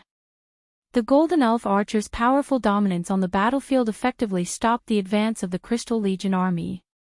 However, the silhouettes of huge Crystal Legions immediately appeared in the sea of Crystal Legions. The floating purple Crystal Legions began to advance again. The elves were forced to retreat, and gaps appeared in the complete line of defense. The Wind Elves had transferred the most elite Hurricane Corps and the Elven Court Guards from the wilderness of Four Realms. The former was the archenemy of the Red Army for 6 centuries, while the latter was the commander's guard passed down from the age of the Wise Ones. They used to be the 24-Wind Knight. But the king of Lorendale, the commander of the Wind Elves, Istavil, knew better that he did not have enough power at his disposal. He had no choice but to divert half of the most crucial elven archers to support the human allies, or else the remnants of the Green and Black legions of the Kurlutzians, which had been painstakingly preserved from East Metz, would bleed to death in this war. This was a consideration on the battlefield, but more importantly, the elves valued their promise. Although the two sides had been mortal enemies several times in the past few centuries, the oath engraved on the slate 1,000 years ago also existed. Perhaps on this day, when the elves decided to choose such a place to die in battle, they would not hesitate to believe in the people behind them. Even if the other party was the Cruse people. The battle had reached the most white-hot stage. Stormy waves were not enough to describe the offensive of the Crystal Cluster army. The human fortresses that were still standing at the forefront fell one by one. The knight who sent the order was reading out the names of the troops that had not fallen yet, but the list was getting shorter and shorter. Sir Marks and his Highland Infantry Battalion have asked for help. Sir Spruce is still there. Sword Master Wade and his battalion are retreating. Parchments were thrown on the aisle one by one. Finally, there was one last parchment left in his bony hand. At this moment, the third line of defense had collapsed. But there was one last reef in the midst of the raging waves. Sir Vala is still there. Sir Vala and the others have retreated into Fort Golden Falcon. When he read it for the third time, the knight looked up in shock and said in a trembling voice, "Sir Laval." Sir Laval and the others are still there. Many people were stunned. In the Lac of War, there was a place called the Shetty. A brown river flowed through this place. On that fertile land, there was a group of people who had fought against the mountain people for generations. They were the descendants of the Cruse people, but they were not accepted into the mainstream society of the Empire. The Shetty people liked to ridicule the Empire people for being petty because they were the descendants of the warriors. And for decades, every Shetty person hated the Empire for betraying them. The Empire tolerated the mountain people, but forgot the Shetty people. Count Laval was a Shetty person. He was stubborn, old-fashioned, and dogmatic. He was not accepted by the upper classes. What was more irritating was that he was a so-called dissident.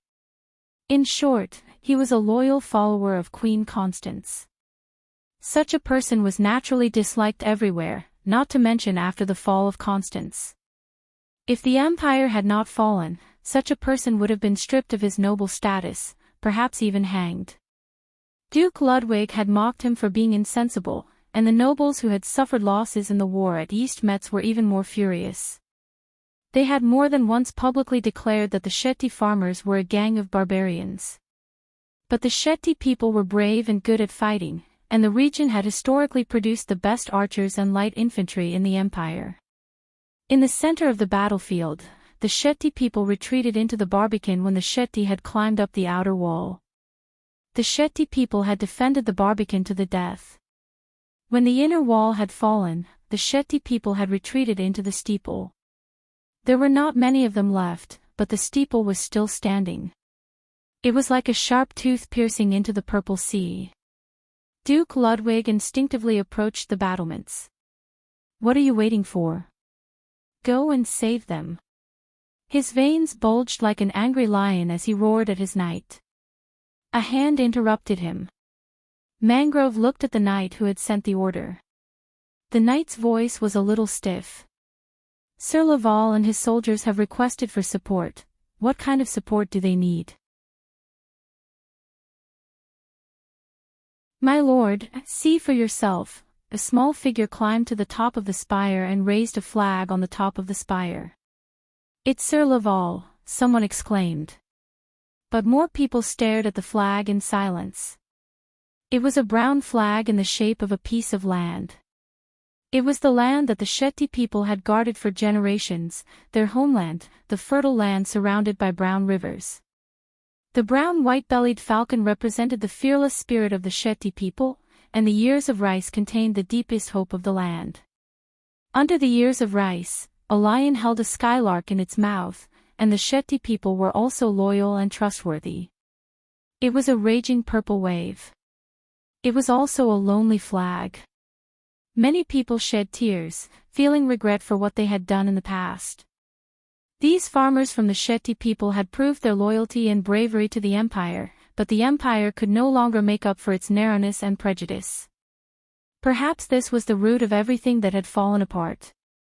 At this moment, Mangrove suddenly thought of the small border country in the south of the Empire, the fearless king, and the sword that he had taken away. Duke Ludwig leaned weakly against the wall and remained silent. They request to use the golden flame angel. The knight who had sent the order replied in a low voice. Target? Mangrove asked softly. The knight who had sent the order opened his mouth, but in fact, everyone already knew the answer. Like a king who needed both a scepter and a sword to maintain his dignity, the golden flame angel was Babel's sword that symbolized justice and dignity. The golden light gathered from the bottom to the top along the hexagonal prism. They might have traveled for several kilometers, but in fact, it only took a moment for them to gather at one point. The sky seemed to have been lit up, and the clouds were burning fiercely. A fiery red light shot down from the top, straight into the dark mountains, and then scattered into tens of thousands of light beams, plowing through the sea of crystal clusters. With just one blow, tens of thousands of crystal clusters were turned into ashes. The attack of the entire purple sea was stopped. But in the center of the light beam, only the scorched remains of the towering spire were left. The flag turned into ashes and drifted away in the breeze before dawn. Some noble ladies even covered their faces and cried out. Their cries echoed on the city wall, but they could not suppress the earth-shattering battle. The golden flame angel should not have been used at this time, but people knew that only the bravest deserved a sword. The Shetty people had proved their bravery. When Mangrove walked down the city wall, he patted his old friend on the shoulder, which meant to tell Duke Ludwig, many people would die here, but those who survived would have to fight on. In the Spire of the Lion, a battle that had no suspense was coming to an end. Humans had no hope of winning. The young officer from Adidas stood on the city wall and saluted to his commander from afar with a knight's salute. The officer's eyes were filled with the kind of heartfelt respect. Then he jumped and landed on the cliff. Countless locusts were climbing up the city wall. Veronica looked at the scene expressionlessly. It's time to retreat, Mephisto told her. I can't even remember his name, but I know that child is a knight of the Folded Sword Knight Regiment, she whispered to the Ash Sword Saint. They are the best young people in the Empire. I know them. Mephisto knew his former enemies. They are worthy of admiration. Bring me my horse. I'm going to see Ishtawel. With that, she turned and walked away. Mephisto grabbed her arm and shook his head. Why bother? You know it won't work out. The elves also have their difficulties. Besides, you are still injured. We may all die here. This injury is nothing, Veronica replied softly. Do you want me to give up? We can still retreat now, but there will be nowhere to retreat. Yehuda stared blankly at the mess left behind after the dispute. The table was overturned to the ground, parchments and map cylinders rolled to the ground. The elven guard stood awkwardly at the door, not knowing whether to advance or retreat. The king of Lorendale, who was wearing a black velvet coat and had a thin face, shook his head. He bent down to pick up the military map from the ground. His skinny palm was as pale as a vampire's. The face of the elven lord could be described as withered. His deep-set eyes seemed to contain a bright flame, but his lips were extremely thin, as if he was indifferent and extremely opinionated. Ishtawel smiled bitterly again and shook the dust off the parchment in his hand.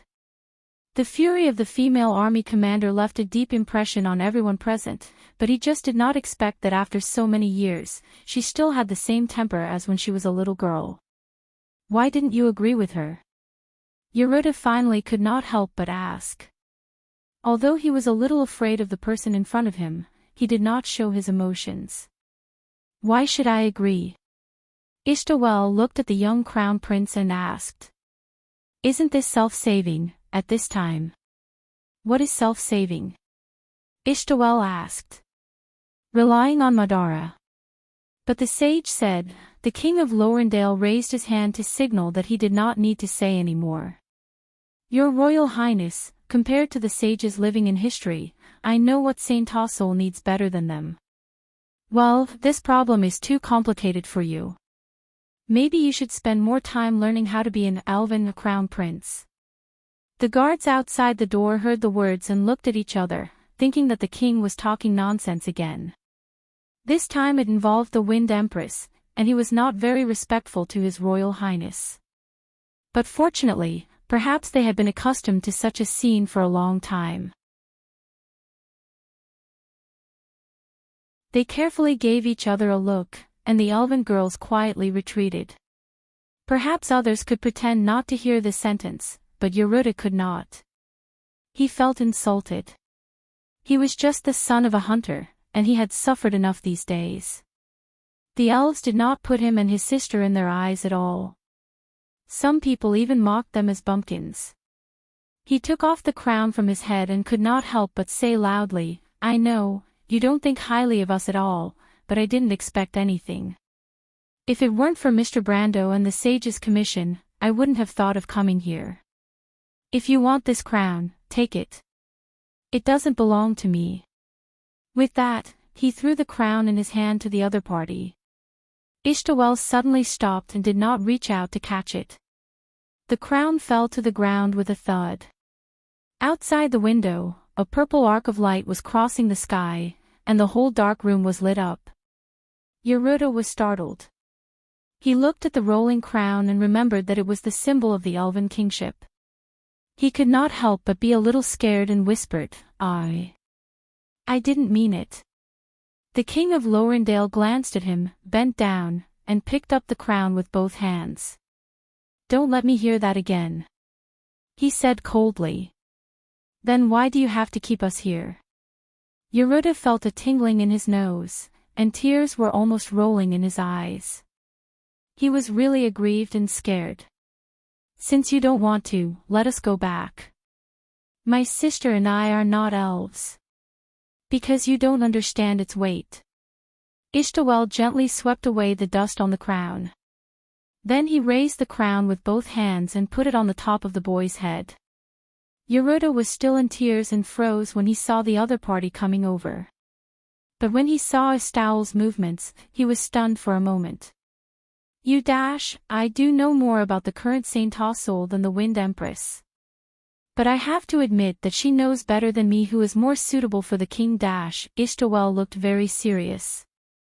The Wind Elves have long lacked a culture of tolerance, so they are not accepted in the mainstream of civilization. Perhaps a human king is the opportunity to change everything.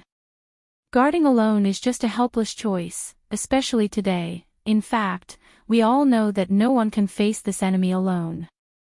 In that case, why don't you agree? Yeruda wiped his tears and sniffed.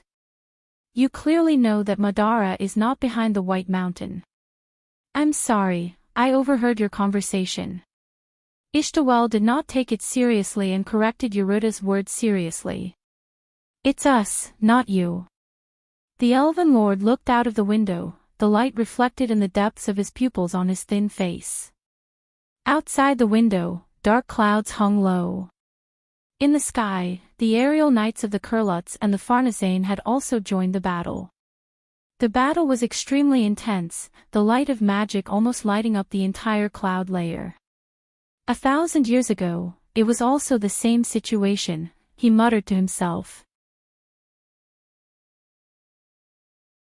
Then he turned back. Your Highness, have you understood the foundation of the Wind Elves? Yeruda shook his head blankly. It's because of pride. But Istowel's tone was even more proud. Pride? Those in this world who think they are above people, the wind elves will never accept their manipulation. He reached out and straightened Yeruda's crown. Not in the past, so not today. Yeruda was stunned. He felt as if he understood something, but he was not sure.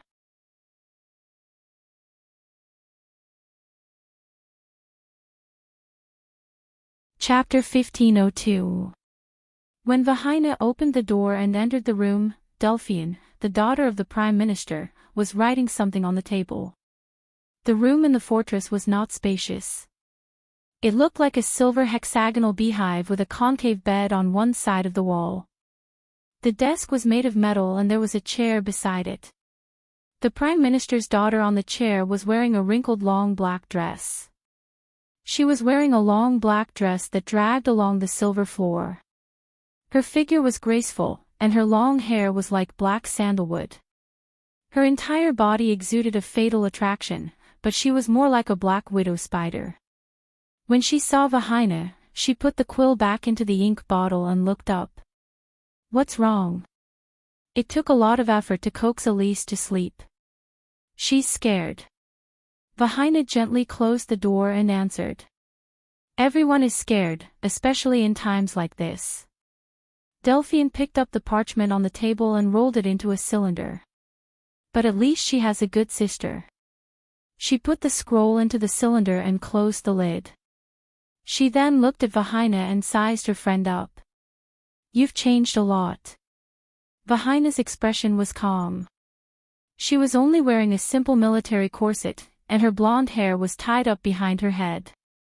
She looked more like an ordinary female knight than the heiress of Mihodafen. After going through so many things, the arrogant and unruly young lady no longer had the air of arrogance. She had learned to be mature and tolerant.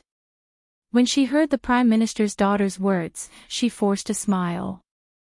Thank you. I was too childish in the past. Delphian put the cylinder on the table and gestured for Vahina to sit down.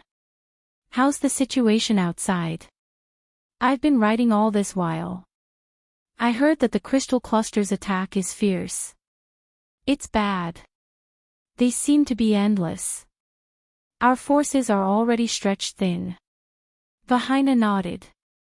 Most of us are leaning towards retreating, but your grandfather and Lord Vala have not made a decision. As for the civilians who came with us, Mr. Nydevan has decided to evacuate them to the Loven Forest. My father is not a man of great importance, but he's more than capable of being a civil officer. Delphian mocked with a slight smile. She then changed her tone and said seriously, but the civilians can leave, but the others must stay here. Oh, and other than the elderly and women, the young and strong among the civilians must stay as well. Vahina looked at her in surprise. But the generals think that the Acropolis outside the fortress can last for 3 days at most. If we're trapped in the fortress, we'll be trapped to death. Delphian seemed to have expected Vahina's surprise and smiled. It's not that serious. Our main problem now is that the undead army of Madara can't reach us. That's why our forces are stretched thin. And it just so happens that something as serious as the disaster of White Mountain happened at this time. The elves sealed the borders, and the army and Madara confronted each other at the border. That's why the problem seems to have become a dead knot. But it's just a seeming and not a real dead knot, because everyone knows, including the Elven court itself, that the root of the problem is not the undead, but the Bugas. Perhaps very few people have told you that there has always been a serious disagreement between our world and the Silver Folk. It's not difficult to find this when you look back at history. On the one hand, the weak mortals occupy the main resources on the continent, while the excellent and powerful Silver Folk can only choose to hide. On the other hand, the mortals themselves also have such an inferiority complex. We subconsciously fear the power of the Silver Folk. This suspicion has been around for a long time, even since the era of the War of the Holy Saints. And today, the distrust of the Bugis towards the mortals has deepened the contradiction. It can be said that the Bugis have never really trusted the mortals. They pretend to be guardians, monitoring the chaotic border of the world, living above the clouds, and intervening in the disputes of the mortal world with a high and mighty attitude. More importantly, they have their own way of doing things and attitude, and we have never really understood what those wizards want to do, so we can't judge whether their attitude is good or bad. In fact, it is this attitude that has touched the sensitive nerves of the mortals, because whether it is the cruise people or the wind elves, they have achieved their status through resistance. We will never allow the fact that the dark dragon is above the mortals to appear again, and the shadow of the Bugis behind the disaster of White Mountain has only magnified this uneasiness and put all the contradictions on the table. So to untie this knot and let Saint Tassol and Madara return to the negotiating table, we just have to change the attitude of the Bugis, and find the real mastermind behind the disaster of White Mountain. Vahina shook her head. But even if Saint Tassol and Madara return to the negotiating table now, it's too late. She sighed again. We don't have that much time. Of course there is. Delphian blinked. Do you trust me? Vahina was already full of admiration for her friend's wisdom. She nodded subconsciously, but then said with some difficulty. But the decision of the nobles is not that easy to influence. If they see no hope, I'm afraid your grandfather and my father will make a decision. Then before they make a decision, we have to change everything. Vahina could not help but widen her eyes. Changing the decision of the noble assembly, was that something they could interfere with? If it was not for the fact that the person sitting in front of her was the flower of the empire, famous for her wisdom, and the eldest daughter of generations of Nidevan, Vahina would have thought that her friend had gone mad. Delphian was not afraid at all. She spoke frankly. It's difficult for the average person, but you and I have a natural advantage at this moment. To change the decision of the nobles, we only need to win over a few voices with real weight. The Duke of Mihodafen, the Prime Minister of the Empire, the Great Holy See Vala, represent the local, central, and holy sanctum respectively. Plus your teacher, Madame Veronica. If the military is on our side, what can the rest of them decide? Vahina shook her head. I wouldn't dare to say that. Our fathers would never listen to our nonsense. That's not necessarily true. Delphian's lips curled into a sly smile. By the way, how's the matter I asked you to do? Vahina looked at Delphian strangely and shook her head. I've asked father about it for you. He said he has never seen the ring, but he seems to be very angry and told me not to interfere. There was a hint of doubt in her blue eyes. Delphian, do you know something? Is the ring important? My father seems to be very concerned about it. Delphian did not answer directly. Instead, she asked. What about the other nobles? No, they have never seen the ring. The Great Holy See did not mention it either. Delphian's face finally showed a strange smile. Vahina, I've asked Vala and my grandfather.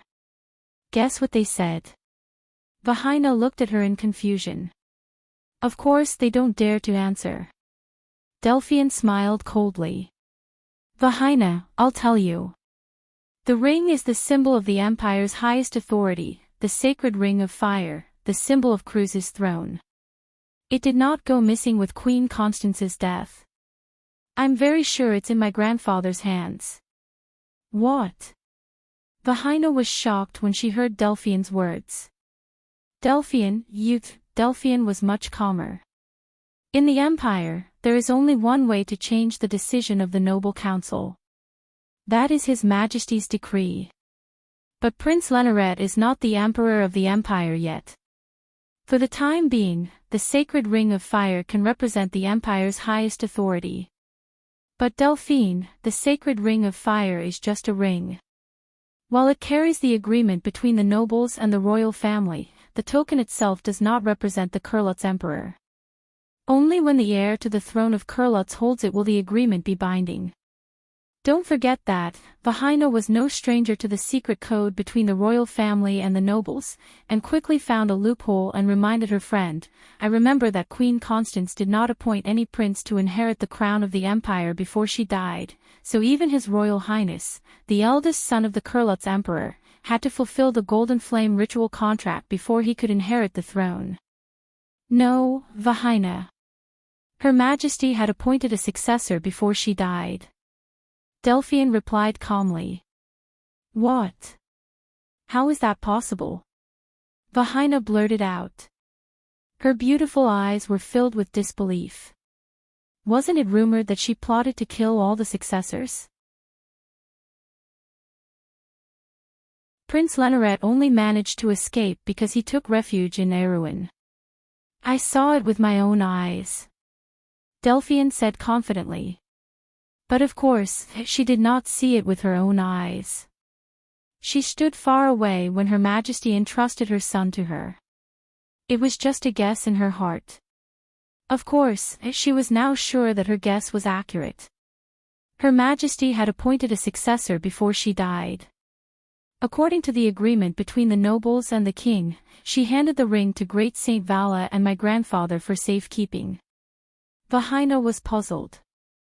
You mean they hid Her Majesty's will? But that's unbelievable. Delphian, can I be sure that everything you said is true? Delphian showed a look of disdain. The reason is simple. The successor appointed by Her Majesty Constance is not anyone from the royal bloodline. Even though Vahina tried her best to hold it in, she could not help but cry out when she heard the news.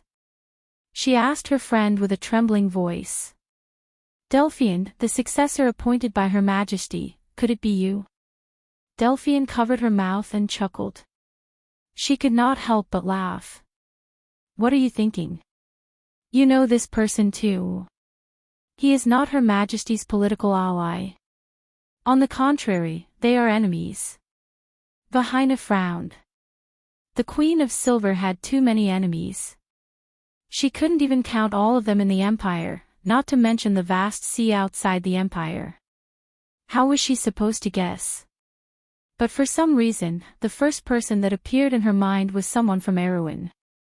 She subconsciously looked at the Prime Minister's daughter. Delphian smiled. Perhaps it is the person you are thinking of. I've never thought of such a person. Vahina hurriedly defended herself without thinking. But the moment she spoke, she realized that something was wrong. Her face immediately turned red. She lowered her head, looking like an ostrich. The Prime Minister's daughter could not help but smile. But when she thought of her own ridiculous actions, she could not smile anymore. Her Majesty. Why would she choose Mr. Brando? Even though he is a count, he is still a noble of Erewhon. Vahina could not help but ask. Because from a certain point of view, Her Majesty is more farsighted than any of us. Delphian also sorted out her emotions. A glimmer of light flashed in her light purple eyes. That was the kind of person she admired the most. Changing the decision of the nobles of Cruz is just the beginning. The Wind Elves, Fanzin, Madara's envoy, and the nobles of the Silver Cove who may arrive at any time. In order to convince everyone that there is still hope to defend this fortress, we must balance the forces of all sides. This is almost an impossible task, but there is still a possibility. The royal siblings of Saint Hassel, although their identities are rarely known, but at the critical moment, they will definitely be swayed by that person's opinion. And the old white wolf of Silver Cove, and now the nun princess, are even closer to him. The attitude of the druids of Alaranta has long been known. And there is also a well-known fact, that is, the silver folk also support him. He's the only one who can fuse these fragmented powers together. Now, all he needs is a stage. In fact, Her Majesty has already given him the key to this stage. That is the highest laurel of the Cruz Empire. She personally gave it away. That may be the last hope she left for the world. Delphian was silent. 1,440 years ago, the dwarf king Caliphate abandoned the covenant and withdrew from the Holy Alliance with the Temple of Earth. 1,130 years ago, the Hazel people and the 4 holy cathedrals announced a break. 1,000 years ago, the 4 holy cathedrals successively established their country. From that moment on, the sacred oath was no more. The covenant of the 7 kings had long since ceased to exist. But perhaps on the sacred White Plains, the people may one day gather again, and when they choose the holy king with the sword, a new era will begin. That time, he will be the Flame King Gretel. And this time, what kind of name will be engraved on the azure stone tablet? She clenched her fists. Vahina, we must fulfill Her Majesty's last wish and let the holy ring of fire find its rightful owner, Delphian told her friend seriously, but I have to do something, so you must convince your father, my grandfather, Veronica, and Mangrove to support this matter. Me? Vahina pointed at herself, extremely surprised. How can I do that? Besides, what about His Highness Leneret, that is his throne, aren't we going too far? And there are many nobles in Ludwig who support him, including General Mangrove. They will not support us. But they must support the Holy Ring of Fire. The nobles will not go against the agreement. Delphian smiled mysteriously, and this is not a plot to seize the throne, we are just borrowing it for a period of time, all for the sake of justice. I believe the Crown Prince will understand. Really? Vahina was a little doubtful, but she did not think that her friend would lie to her, not to mention that she did not know what was going on in the head of the Prime Minister's daughter. This is the agreement, Delphian winked playfully at her, and don't worry, I will convince His Highness Leneret. Vahina was silent for a moment, but she finally made up her mind. She looked up and asked, then what should I do? Delphian smiled, revealing her foxtail. You have the secret of the Holy Ring of Fire. As long as you can convince your father, my grandfather, and the great holy Sivala, you can use the ring to influence the noble's decision. Although I believe my grandfather and the great holy sea are hesitant, you must understand that an agreement is an agreement. They will compromise. Then there is the Wind Elves. The elves keep their promises. If Cruz chooses to stand firm, the Wind Elves will most likely not sit idly by. Most importantly, although the royal siblings have not exerted any influence on this negotiation, they have the power to make the final decision. The elves will not go against the will of the Ring of the Wind Empress. If you can represent the Count, I believe they will make their own choice. Vahina took a deep breath when she heard this. She never dreamed that in this small room, in just a few moments, she and her good friend had discussed such a huge conspiracy. This was not only a fight for the throne, but also the future of the continent. If what Delphian said was true, then did it not mean that they had decided the fate of countless people in just a few moments? Vahina could not help but reevaluate her friend, as if she wanted to see how much ambition was hidden in her. What about you, Delphian, what are you going to do? Of course, to live up to your expectations. Didn't I say before? Delphine replied with a smile. That's what I'm going to do. At that moment, there was a rhythmic knock on the door. Delphian looked up. It seems that the person I have been waiting for is here, she said.